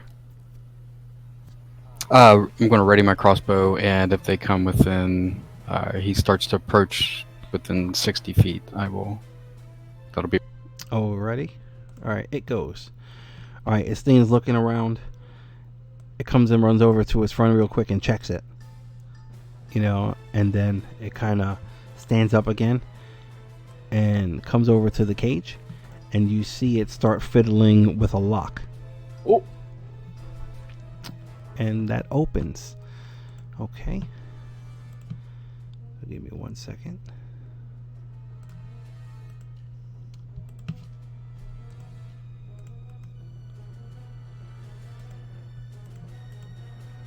Why isn't it? Bear with me. My computer's being silly. Did I lose you guys? No, I'm here. I'm just doing something. Oh, okay. Oh, gotcha. Okay. Who let the cat out? Pretty much. I'm trying to. It won't let me select it. But, alright, so I'll just drag a new one out. Give me 1 second. Alright. Suddenly it turns into... Alright, so this thing opens up the gate, and this massive tiger comes walking out, looking around, and it looks just like it looks. So it looks like it's a dark brown, and the stripes seem to be glowing from within. Its eyes seem to be glowing, and it's just kind of like looking around and sniffing the air.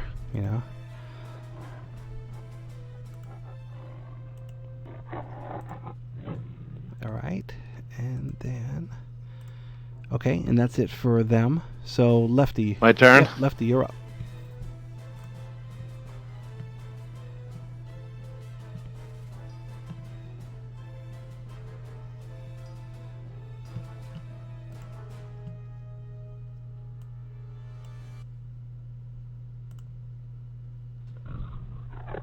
Hello? Are you there? Hello? Scott, did I lose you? Sorry. No worries. I keep Oh. all the dead air. I'm like, Alright, what would you like to do? it's my turn, right? Yes, sir. So I'm going to whisper to Pebbles next to me. I'm breaking right. You're on the cat, kitty. And I'm going to stay stealth. Uh-huh. Oh. Do I stay stealth? As far as you know. I rolled a 12. Yep. As far as you know. I mean, they'll ignore the numbers. And Oh, try okay. not to roll until it's called for. But, don't worry about it. Oh. So go ahead. Sorry. It's fine. Go ahead and... All right, I'm going to move. It's a natural... Alright. Alright, so the halfling starts skittering forward. Alright. So the last thing the halfling hears before running away is this very colorful in between teeth that Pebbles throws at. Alright. Alright, Torlos, you're up. What would you like to do? Alright, I've got people in between me and the hurting stuff, so I feel pretty confident that I could just move up and attack this thing, because it does not look like a friend. Okay.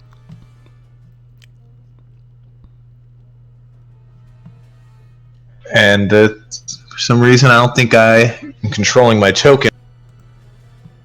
Alright, let's see. Oh, you... Never mind, there we I go. had the wrong thing clicked. Alright, so I am going to use Magic Missile on this thing now that I'm in range. I move up 5 feet as well. Okay. Go ahead and... Are you attacking the tiger or the goblin? The The tiger. tiger. Alright, a quick incantation is heard from the back of the group, and these 3 little bolts of energy come flying out, and it here, and you hear the, as they impact the tiger. Roll 3 times. Yeah, so you rolled 1, 2, 3. Okay. All right. So we have 5, 6, 7, 8, 9, 10 points of force damage that wind up laying into this tiger, and it calls out in a disgruntled, a displeasing growl, and it seems to almost look at you into the darkness. Anything else? You can still move around and stuff too. Nope, that's it. Okay. All right, Negator, you are up. I'm gonna move up 5 feet Mm-hmm. to see everything. And I'm gonna take a shot at the tiger. Okay. With my Okay, now you see how you only see a part of where the tiger is? It's going to get cover from the tree. Yeah. It's going to get cover from the tree that you're on. So if you want to move out another 5 feet, just so you can get a better view of it. Yeah. See, now you got a perfect clear shot. And then you can always move back afterwards. So since you were stealthing, it didn't notice you. You're going to get advantage on your attack.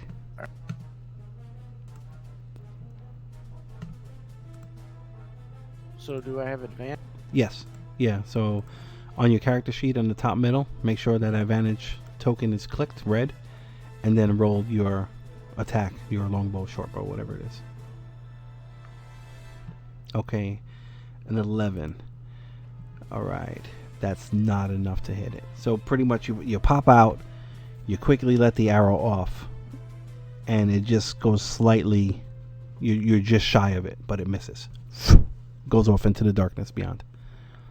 What would you like to do? Anything And I else? can move back, you said. Yes.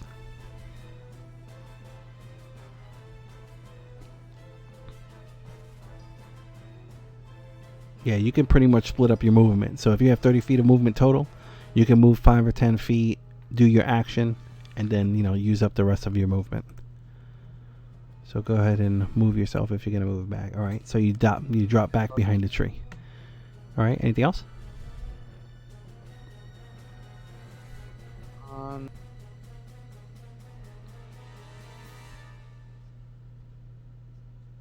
Hello?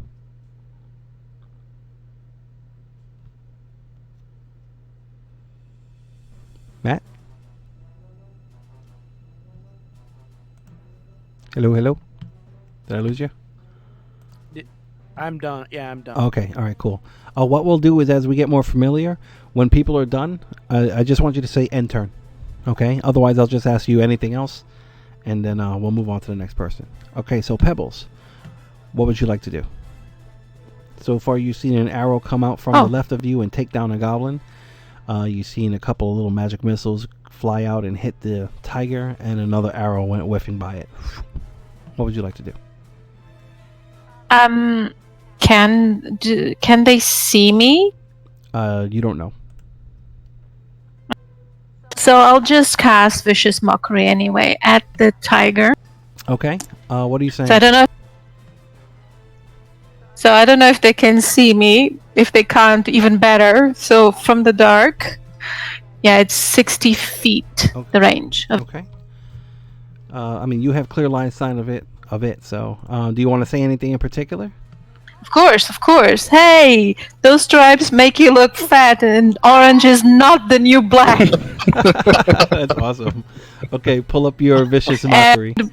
Yeah, wait. There's more, because this is like you hear the insults, but you can hear like kind of those throat singing, where there's the undertone under the actual thing. So in the meantime, you hear a weird undertone. You don't know what it is, but it's in fact like this enchantment that goes with whatever words. All right, go ahead and click Vicious Mockery on your character, and let's see what it does. It'll be on your main sheet where it says attacks. Okay, so now it has to make a wisdom save of 14. So let's see if this thing makes its saving throw. And of course, it's not letting me pull the stats. So, excuse me. Okay. Okay, it rolls. Of course. It seems to not be affected by the flurry of words cursed out. Not into worried the about your fat darkness. shaming. Anything else? No comprendo English. Anything else? Well, Your mic went out. I mean, Hello. so this was like my action. That was your action. You still have. Do I still you have a move? You have a move and a potential bonus action. Why? What? You have your movement. All right, give me a moment. Let me see where I should. because at this point they probably know where. Yeah, I think it's. Yeah, pretty I don't safe know to if they can assume- see me or not. Yeah, it's pretty safe to assume that they have been made aware of your presence. Whether or not they can, whether or not they can see you, that's something totally different. All right, so that means I can move 30 feet anyway, right? Correct.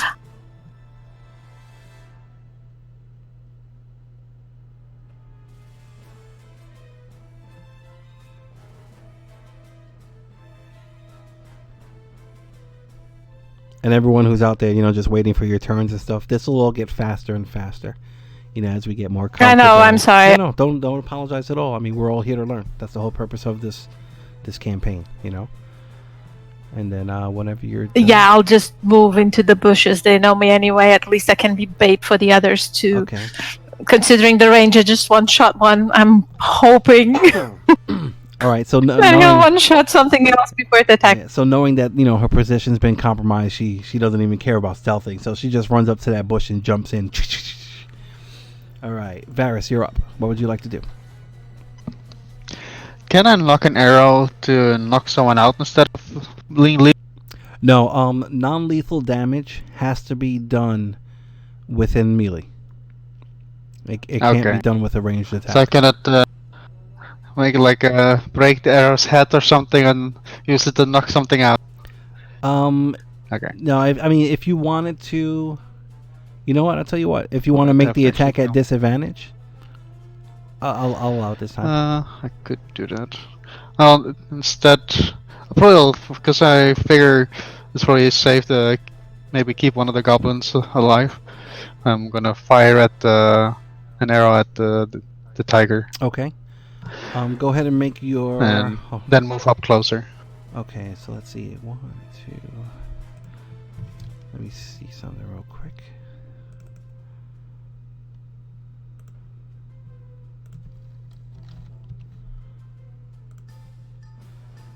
Alrighty. Go ahead and roll your attack. Okay. Yeah, it'll be regular because it knows you're there now. Ah. Okay, so 13.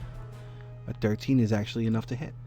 All right, so you're there, and you can, you kind of like gauging a little bit. You point your arrow over at the goblin, and then you change your mind and go to the safer target, and you let it loose, and the arrow pokes inside of it. Anything else? Yeah, and I'll move up. Since I see one of our cat member move up a little closer, I move nearer in the bush in front of her, and there'll be another action. Very cool.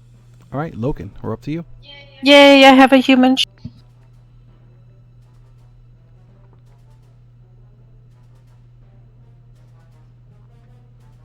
David, are you there? I see your... You asking for me? David, it's your turn. I see the green lighting up, but I don't hear you. Yeah, can you hear me? Yes. Yep, what would you like to do? Can anybody hear me? Yeah. I can hear you, yes. I hear you. Can you hear me or no? Okay. Yeah, I Okay, can. cool. You broke up there in the beginning. Okay, what would you like to do? Okay, I'm going to move up, non-stealth, Mm-hmm. to get closer, Okay, and then attack. all right.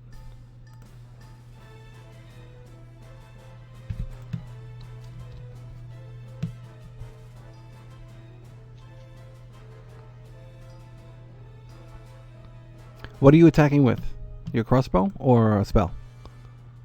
My cantrip, Eldritch Blast. Eldritch Blast. Okay, cool.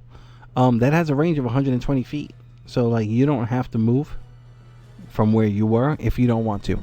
Oh, okay. I didn't know if these would be these here would be obstructions at all. Yeah, no, pretty much like what you Okay. can see is what you see. So I mean, even Okay. back from where you were, you got a clear line of sight on those targets. So okay, go ahead and let's see where you are. You got a clear shot of the goblin, and the tiger has partial cover from where you're standing right now. What do you want to attack, the goblin or the tiger?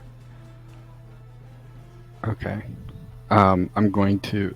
Can I see the tiger, or just partially? You just see like the edge of it, so you can target I'll it. just attack the goblin. Okay.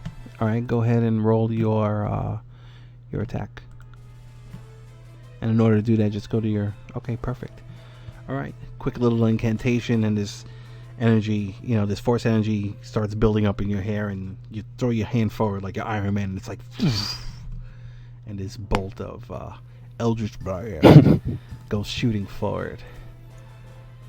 And even though it won't reach, it does. But yeah, so this blast comes out of you, and let's see, it didn't roll the damage for you. Okay, there it goes. All right, 8 points of force damage, and it's enough. It didn't shoot back. That was an accident. If you pretty much you take its head right off of its body. Okay, cool. And then it just kind of like blood starts spurting out, and it drops down to its little knees. Let's see if we can get you some cool little blood effects going. Where is it? Here we go. Just for you. Boom. Okay. Okay, and that one drops. Anything else?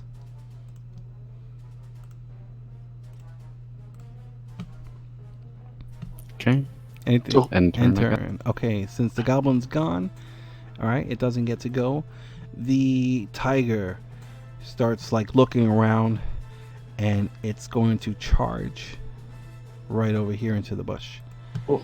So this thing just comes running over, and it leaps forward with its claws extended, and it's going to attack Varus because it's the closest one. So let's roll that attack. It's going to try and slash at you. Dead, by the way. Okay. Ooh. So so it rolled a 24 to hit. And why isn't the damage popping up? That's not good. Come on. There we go. All right, so 8 points of slashing damage as this thing comes tearing in, to Loken. So what you would do is Varus, sorry. What you're going to do is you're going to click on your token, and when those 3 rings appear with the numbers in them, in the one that has hit points, you're going to type in -8 or -8 and then hit enter, and it'll adjust your hit points for you right on the screen. So go ahead and do that whenever you get a Okay. chance. Or not. Oh wait, it's a different one. You click on your token, and then you click on the green, and then where it's gonna say 11. Type in -8 and then hit enter. Okay. Okay, cool. So everybody sees this claw come and tear right into him, and blood splatters all over the place. Yeah, I look pretty gravely wounded. Okay.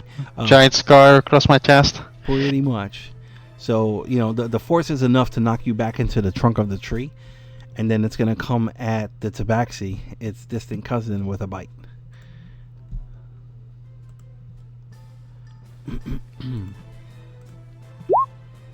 Okay, so that's a 16. 16 to hit the tabaxi, and that's just enough to hit. Okay, so... Oh, why did it do a claw? I was supposed to do a bite. Okay, so 4 points of slashing damage on the tabaxi. So, Lucy, what you're going to do is you're going to select your token, and then the same deal. You're going to click the number... Wait, Mike. Go ahead. What'd you say? Looks like she crashed. Yeah. Yes. Okay, are you back?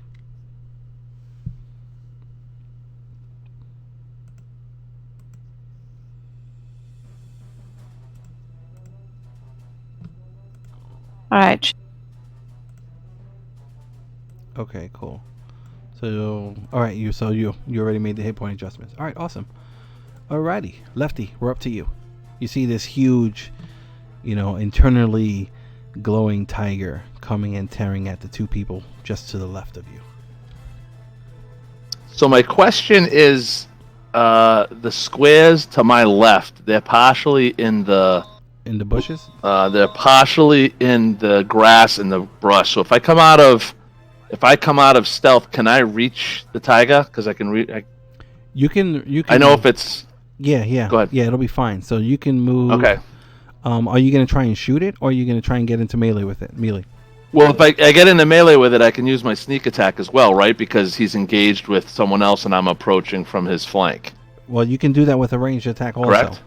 You can do that with ranged as long as you're within 30 feet. Oh. Yeah, so as long as you have an ally Okay. within 5 feet of it that's occupying it, and you're within 30 feet, you can use your sneak damage from a distance. So can I shoot through the bush at him without hitting my? They're my gonna compadres? give it partial cover. So I mean, it's only gonna raise its AC by 2. So I should move in order to get a clear shot. Yeah, if you move forward or if you move west 10 feet, you'll get a perfectly clear shot, and you'll still be able to use your sneak attack. All right, I'll say, don't worry, popular bush. The 35-pound halfling will take care of this. Boom. All right, so you come sneaking And then out. I will use. So when I click, do I click sneak attack and then my short bow? No, that'll be added afterwards. So what you're okay. gonna do is, because it doesn't notice you're there and it's occupied, you're gonna get your attack with advantage. Okay, advantage, got it. All right. And then click short And bow. then click your short bow. Yep. God damn. No, you hit. Oh, I still got a You hit. 25. Yeah. Whenever you roll with advantage, you're gonna take the higher of the two numbers.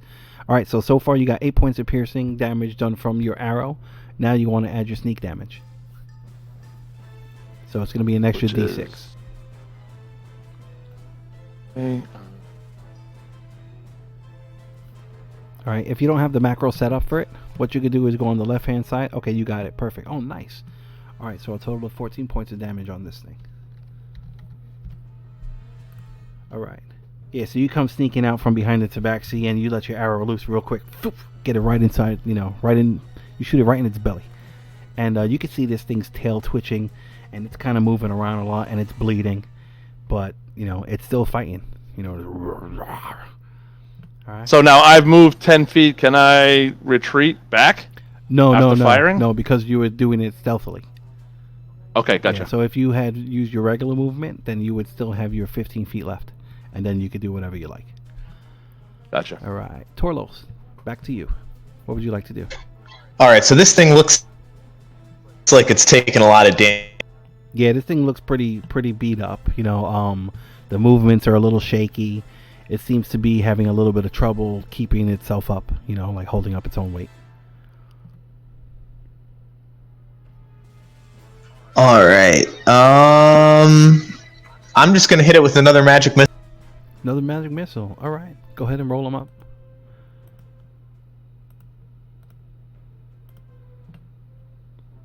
All right, go ahead. 2 more. Perfect. Oh, nice. Holy shit. Ooh, Max damage. wow, look at that. 3 more bolts come flying out from the darkness over everyone's head. Bah!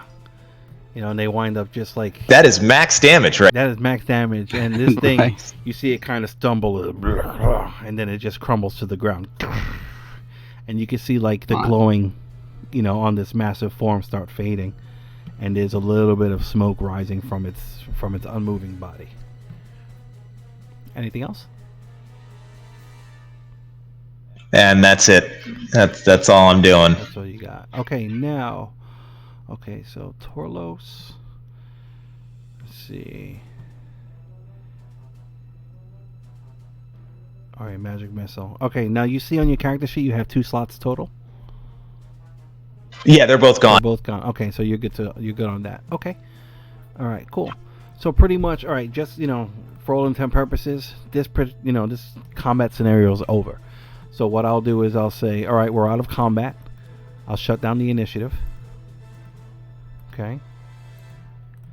and then I can start just asking, okay, what would everybody like to do at this point? And then you can all just speak freely or whatever. And if everybody starts talking over each other, then I'll just go back in order. I'll start off with Loken. Loken, what would you like to do? It seems like the threat has Can we move up ended. to the?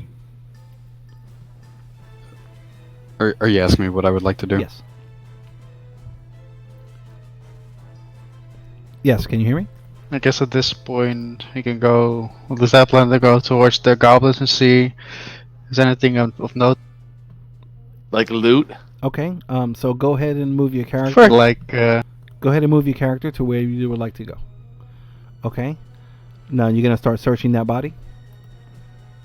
yeah, I wanted to search if I see anything special on it, Okay. All right. So let me useful or get an investigation check from you. Same thing with I left. don't think I see. Okay.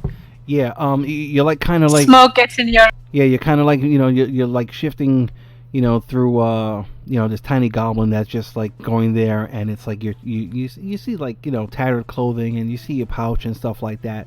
You go to reach over to the pouch to open it, and before you do that, it's like you get this really sharp pain in your side, of your torso that distracts you, and you can't find anything of interest.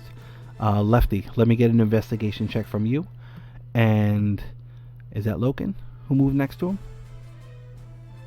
That's Loken. Let me get Yep. an investigation from you as well, please. Ugh. Okay, Lefty, you are looking through, this goblin or whatever, and it's just really hard for you to find anything of interest. The entire area is just covered in blood. It looks like a scene from Dexter. Okay, Loken, you're looking around, and you see a couple of coins that are on the ground right next to this creature, and you notice that the javelin that it had, it's even though it's a little like this, like it hasn't been taken care of too well, it seems like it could be a functional weapon. Okay. I was- So I just kind of I'll pick up the coins and the jab. Okay. You get a total. You find a total. Can I look with my arrow system? Okay, yeah. The way ammunition works in this, you can automatically find half of the ammunition that you shot. So if you shot a total of 3 arrows, you'll be able to get one back, without a problem. The other ones, even if you do find them, they might have broken shafts, or an arrowhead might have been splintered, or whatever the case may be. So Pebbles, Negator, and I am very interested in the tiger. I've got no interest whatsoever in the goblins, but I'm very interested. okay. So even though he just bit me, I look at the bite marks and look at its mouth and so on. So do I get any more information out of him if I lean closer, or just like poke him with the foot just to make sure he's dead? All right. Let me get a medicine check from you.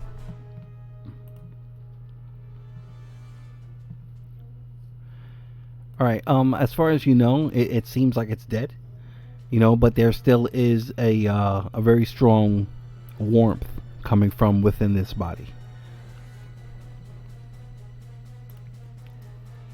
Negator, Torlos, do you want to do anything? Yeah, I'm gonna move up to the.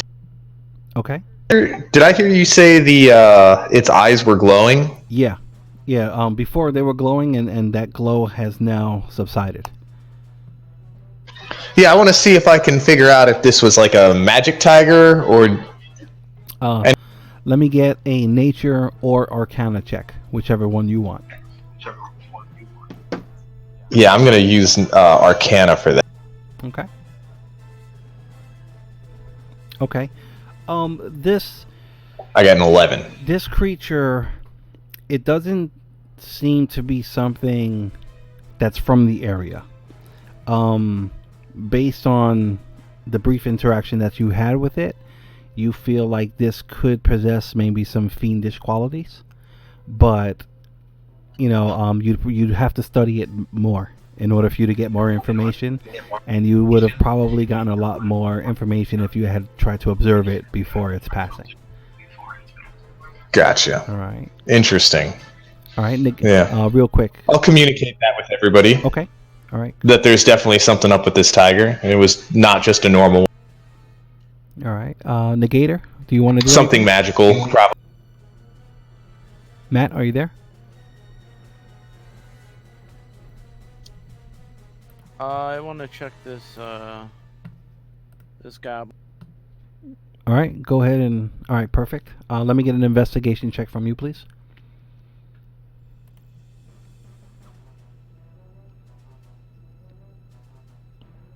What'd you say? Investigation check.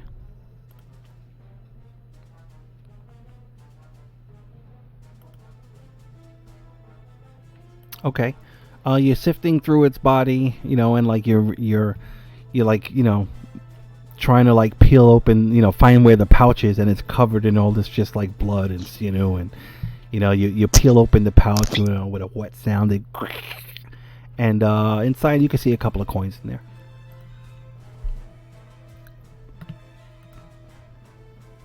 Alright. All right. All right. So Does the tiger look scary? say again. Would the fur be worth? Let me get. Does it have? Let me get. Let me just get a general intelligence check from you.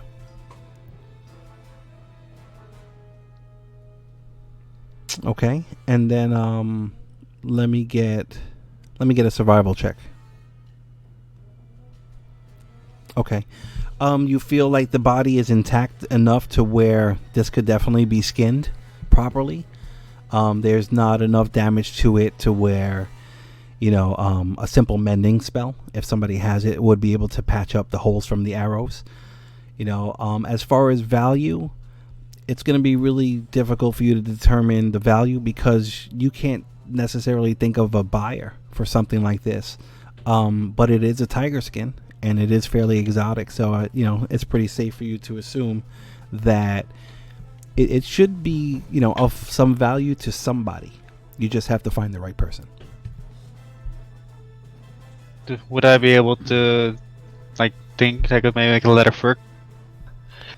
To wear it as a. Yeah, I mean it could definitely be skinned. Do you have like a leatherworking kit or anything like that?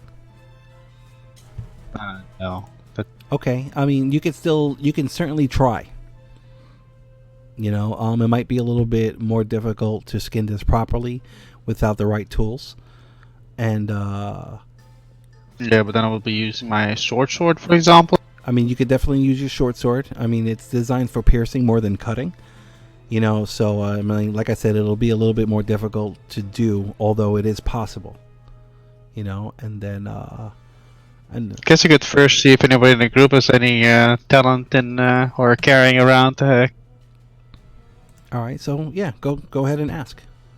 Like do it in game, do it in character. Hey, does anybody here know how to skin this beast, or stuff like that? And feel free to. Does anybody here have talent in skinning a tiger? Is anybody carrying a kit for it? I shake my head at him. No. Oh, I look at him really disgusted and just like walk away without saying anything. No, I have a very good backstory and hatred as to fiendish creatures. I don't mind doing. I will roll to try and skin this tiger. All right, as everybody's there, discussing this and whatnot, a really strong breeze comes out of nowhere, and it's actually strong enough to blow the fire out, and everything gets dark. Roll for initiative. So I mean, I just, this particular scenario has nothing to do with the game. This was more for people to get familiar with how initiative works, where to find things on your character sheet, what kind of actions you could do, what's going to happen after the fight. things like that. But my tiger. No, it'll be back. Don't worry. But but yeah. So so that's just a quick scenario of how things will work. I wanted you to understand how the maps are going to look and how things move. Based on like line of sight. So like for example, if we give the halfling a torch, I'm going to change that right now so people could see how it changes the board. So let's say the halfling were to light up a torch, or actually, you said you have candles, right? Correct. Yeah. So let's make that a little bit more realistic.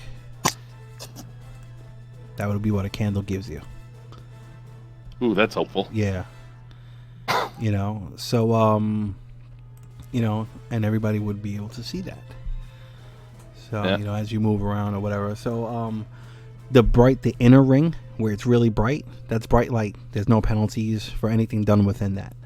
Beyond that, as you see it fade out into the darkness, that's called dim light.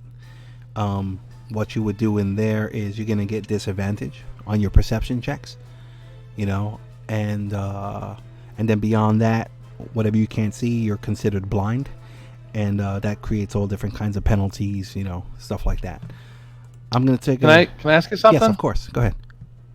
When you do a perception check, Yes. and we get a certain roll, what are you comparing that number to? Just something a number that you Yeah. you determine the difficulty of? Yeah, pretty much. It's called a DC, or I think like a difficulty challenge or rating or something. And you have to. Gotcha. All right, so just for all intent purposes, a DC of 5 is something that's really easy. A DC of 10 is going to be pretty easy, something that's fairly commonplace. A DC of 15 is something that's hard. A DC of 20 is something that's very hard, and then it goes up from there or whatever. Now, sometimes you have what's called a contested roll. So let's say somebody's sneaking around and you want to look for them, then your skill roll is going to be against their skill roll. So sometimes those numbers aren't fixed and it might change every single time. Sometimes I'll let you guys know what the DC is. If I do that, it's because I want you to know how difficult the situation is going to be before you even attempt to do it. So like, let's say you're like, hey, I want to climb on top of this cage. I might say, okay, cool, let me get a DC 15. Not a DC 15, DC 5.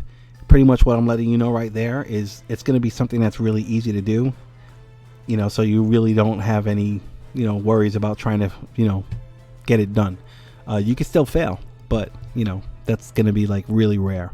If I say, okay, it's going to be a DC of 18, or let's say there's a rope bridge, and crossing like this huge crevasse or something that, you can't even see the bottom, and it's really rickety and it's windy. You might say, hey, I want to try and cross this bridge. How difficult does it look? I might, say, well, based on it, let's say you kind of like grab the railings and you put your foot on it and it's really, really wobbly. I might say it's a DC 18. You might look at your skills and say, shit, there's a good chance I'm not going to make that and I don't want to fall, so I'm not even going to try. Sometimes I won't let you know what the DC is at all. And if I don't give you that number, it's because your character really doesn't know how to properly assess that information. So you won't know the result until you try. Does that make sense? Hello? I keep feeling like I'm losing you. Hello? Anybody? No. Thank you. Yeah, Okay, that's awesome. all right, Perfect. cool. All right, let's all take a quick 5-10 minute break. Smoke your cigarette, get your drink. Make sure your kids are still alive, whatever you do. And we'll be back in 10 minutes. And then we'll just go run over some more stuff for this session. Then we'll conclude it. And then next week, when we start, we are actually starting the campaign. So, let's everybody try and figure out as many questions and whatever as possible. That way, when we actually start, things will run a little bit more smooth. And if somebody's having a hard time catching on for whatever reason, don't even worry about it. It's going to take time. There's a lot of stuff that we have to, take in at once. And don't worry. It seems like a really cool laid back group here. Everybody seems really patient with each other and supportive. So, that's going to be a good thing. So, all right, I'll be back in about 10 minutes or so. See you in a bit. Cool. See you in a bit.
Are we all back?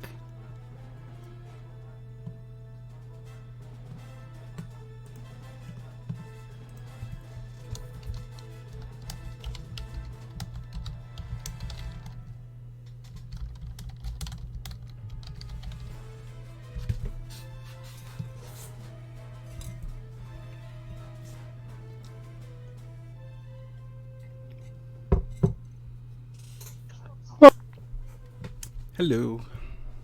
Welcome back. But I was wondering, since you said the creature was fiendish, if I were to check up on it, because I have my favorite enemy as fiends, would I have a bonus? Yeah. Your species enemy, or your favorite enemy. Go ahead and pull it up into the chat. So just so we can see, but you should get some kind of bonus. So if you go to your character sheet, lower right corner, you're gonna see the favorite enemy, fiends. Okay, it doesn't explain. Okay, let's fix that right now then. Let's see, ranger. Or is it just a flavor? No. There's bonuses for it. Let's see. Favorite enemy. I'm pulling it up now, and then I'll add it to your sheet so it's there for next time.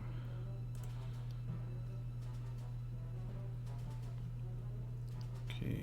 Favorite enemy. Oops, where'd it go? No. I don't want that. Sorry, give me 1 second.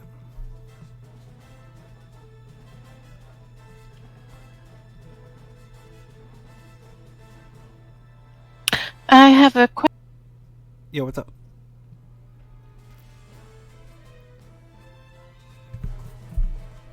Actually, before we even get to that, okay. Your favorite enemy. It says here you have advantage on wisdom survival checks to track your favorite enemy, as well as on intelligence checks to recall information about them. Alright, when you gain this feature, you also learn one language of your choice that is spoken by your favorite enemy if they speak one at all. And then you get an additional... I thought it wasn't... Go ahead, what? Or was that... Your mic keeps going in and out. I choose Infernal as a language. Okay. I assume that was... Yeah, that's perfect. The Fiends... Yeah. That works. Okay, so I'm going to adjust it so that information... Oh, it's already in there. Unless you just added it. Okay. No, it's empty, or am I looking at the wrong one yeah, now? Because the favorite enemy is empty. Yeah, you're looking at Natural Explorer. The favorite enemy, I just clicked Ah. on it and it popped up. So what you would do is when I asked for... did I ask you for survival or nature check earlier? Yeah. Okay, yeah. So those should have been done with advantage. Okay. So I mean, just for future reference. All right. You know, so I mean, you could always ask me, "Hey, is this a fiend?" You know, and you know, I'll say yes, or I'll say you don't know, which usually means no.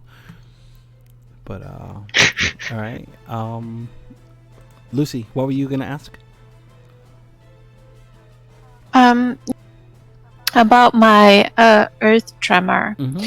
If I had, in this case, Varus next to me, and I would to cast it, would it hit him as well? Or I mean, allies? Would it hit allies within that? All right. Range? Let's take a look. We'll pull it up right now. Earth tremor. Okay. See, it's weird because the information is not being shared. Why is it not doing that? Okay, let me see how this is set up here.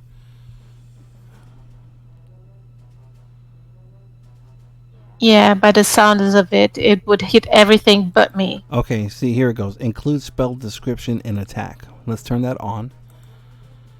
And then see what it does. It should put the information now. And we're going to have to do that for each of your spells. Excuse me. Okay, perfect. You cause a tremor on the ground within range. Each creature other than you in that area must make a dexterity saving throw. Okay. If the ground is not each 5 foot. Okay, why is it not showing the area of effect. I think I would have to roll a dexterity save Okay, hold on, let me because it is each creature. let's see. Earth. I read it like that as well. So even allies would have to. Okay, let's see. You cause a tremor in the ground within range. Each creature other than you within. Okay, so you have a range of 10 feet.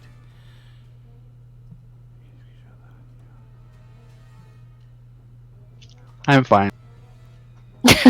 This time. Okay, so this here, range of 10 feet. You cause a tremor in the ground within range. Each creature other than you in that area. Okay, and a failed save.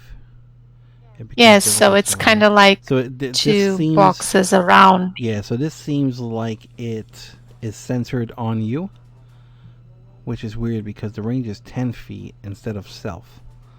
Let me look that up real quick on Sage Advice to see if there's something. So it's not centered on me. Alright, Sage Advice, Earth, Tremor, 5e. Let's see if we could find up something specific on this. Because that wording. I was trying to find it in the books, but I couldn't. Yeah, sometimes, like the rules, you can go on this thing called sageadvice.eu, and there, it's like further clarifications on things that might seem a little confusing. Okay, let's see. The area refers to the ground within 10 feet of you. So let's see. The ground within range. Okay, so it seems to me as if that spell is centered on you, and everything within 10 feet of you that's on the ground will be affected. Let's see, the word area often appears in our books as in normal English, since we have no rules for that word. That's weird. Jeremy Crawford could have very easily said it's centered on you, but they kind of leave it vague. So until further clarification, let's use that spell like that. So, you know, it's going to be centered on you, and everything within 10 feet of you is going to be affected by that spell. Friend or foe, as long as they're on the ground. So including allies. Correct, yes. Yep. Now certain... Don't worry, I already rolled my safety. Certain classes have special abilities that allow them to pick and choose targets within the area of effect. I know sorcerers can do that. I think war mages can do that. You know, there might be a way for you to do that, and you know, we'll figure that out. But yeah, so let's say you were to cast that spell on where you are right now. You know, everything within 10 feet of you would be affected. So let me pull up an effect just so you can see what it would look like. Let's see, we have Earth, and then 10 feet.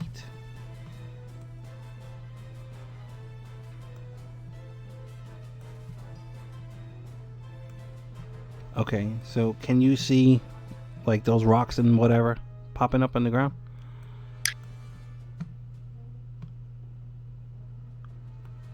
Lucy? Or everybody, rather? I can. Oh, I forgot. I took the fire away. That's why. Okay. Yeah, so that would be the area of effect. So everything, you know, in that area would be affected by your spell. Okay? All right. All right.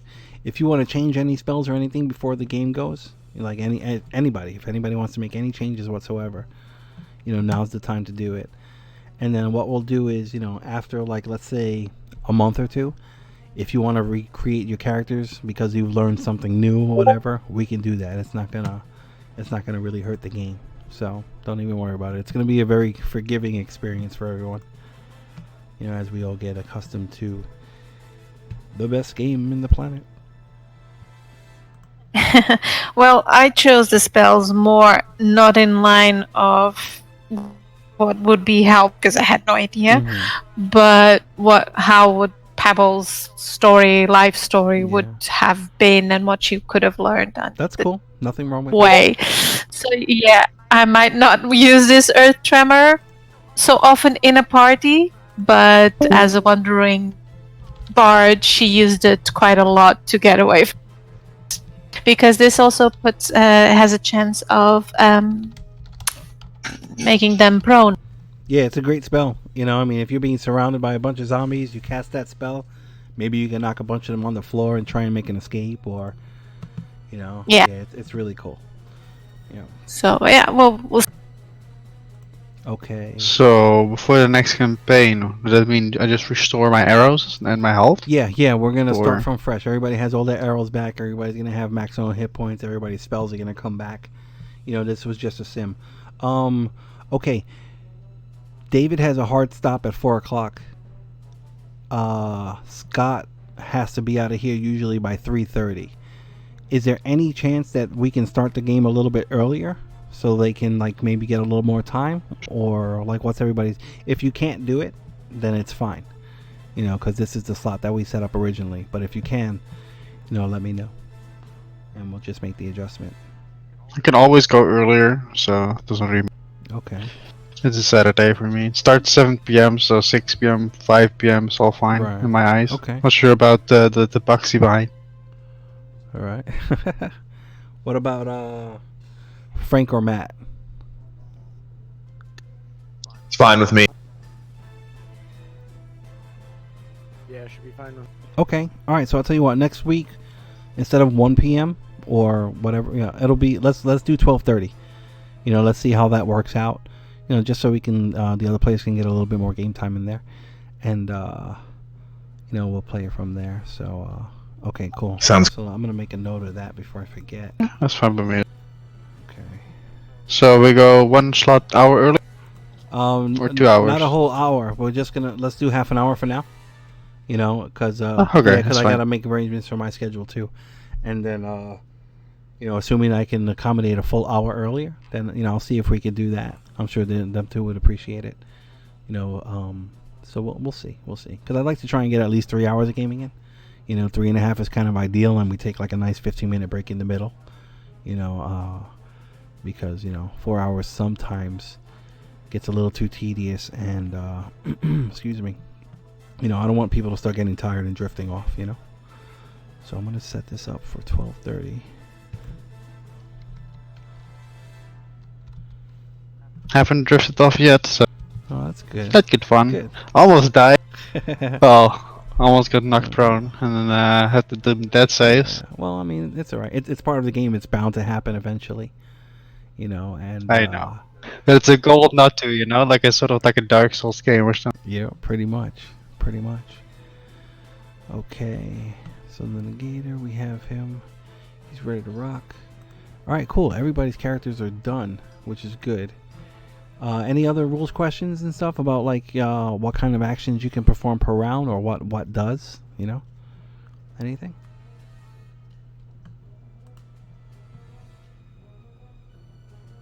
I do.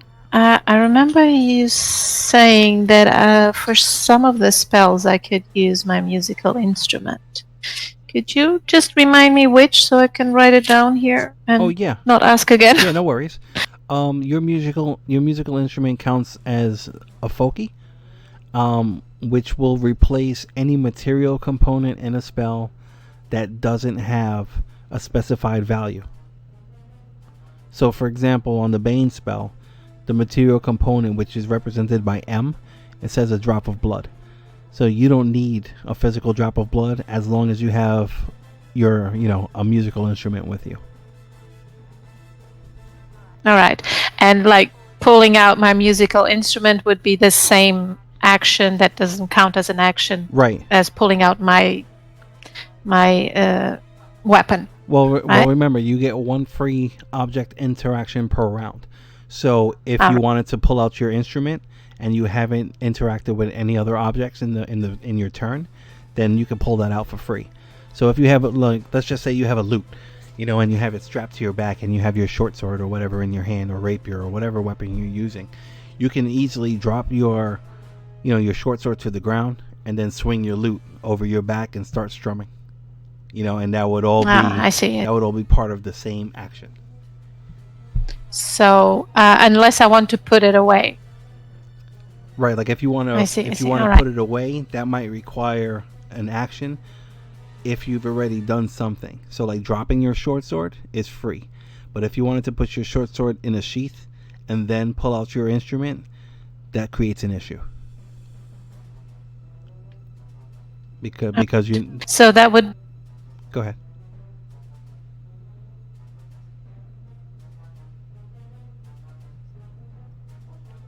What were you saying? Hello?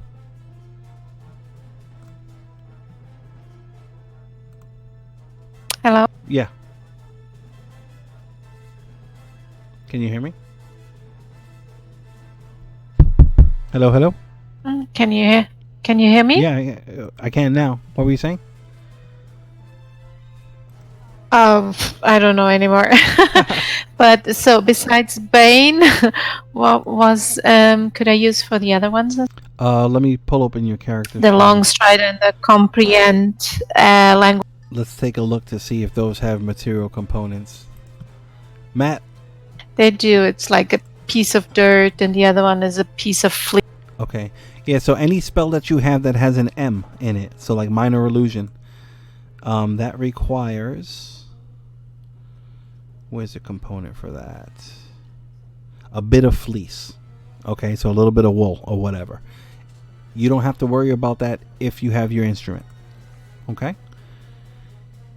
If you go to... Let's see what other spells. Bane. That one has a material component. Long Strider. That has a material component. And that one is a pinch of dirt. You really don't have to worry. Like certain things you don't have to worry about. Like a drop of blood, if you wanted to poke yourself, then, you can get your drop of blood from there. A piece of dirt or whatever, or a pinch of dirt, you can literally just reach to the ground and find it. If there's dust or anything like that, it's pretty much like you don't have to worry about it. Comprehend languages. That component is a pinch of soot or salt. That's a little bit more specific. So you would need to have your instrument in order to replace a component on that. You can also use a component pouch, and you can also use a foci or a focus. There's a bunch of those different options available in the equipment section of the player's handbook, or if you go to the compendium, if you go check out the items, you should be able to find a focus in there. And then each one... No. Let's see. See if I can pull up.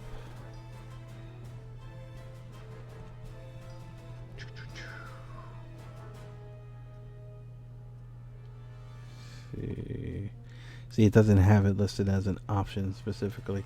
The component pouch is there, and then so your thing as a bard is you can your focus. You can use your instrument as a focus. That's one of their special abilities. A wizard can't do that. A warlock can't do that. A cleric can't do that. Etc. That's something exclusive to the bards. All right, sounds good. Yeah. Let's see, Matt. Thank you. No worries. Matt, are you there? You're like really quiet. Yeah. Okay, cool. Do you have any questions or anything? Not really. Okay. Frank, what about you? Any questions? Ask for the experience. I'm good. Okay. Eric, what were you saying? I'm sorry. Ask about the experience. Oh, all right. Yeah, I mean, if you want to leave a review to what that person said, go for it. If you want to wait till the actual campaign starts before, that's fair. Hopefully it'll be something good regardless. Because even if they decide to play with me, or if they don't decide to play with me, I know pay to play is kind of like a taboo subject. But No, I meant in-game experience. Oh, in-game experience? Oh, okay, you'll get that, in the game. I think we're going to wind up going with Milestone. But what I'll do is I'm going to give out experience points just so people can track them, so you can learn how to track it. And then, we'll just figure it out as we go. I'm a fan of experience points, but sometimes if a person misses a game, they fall behind. And sometimes that's not a good thing.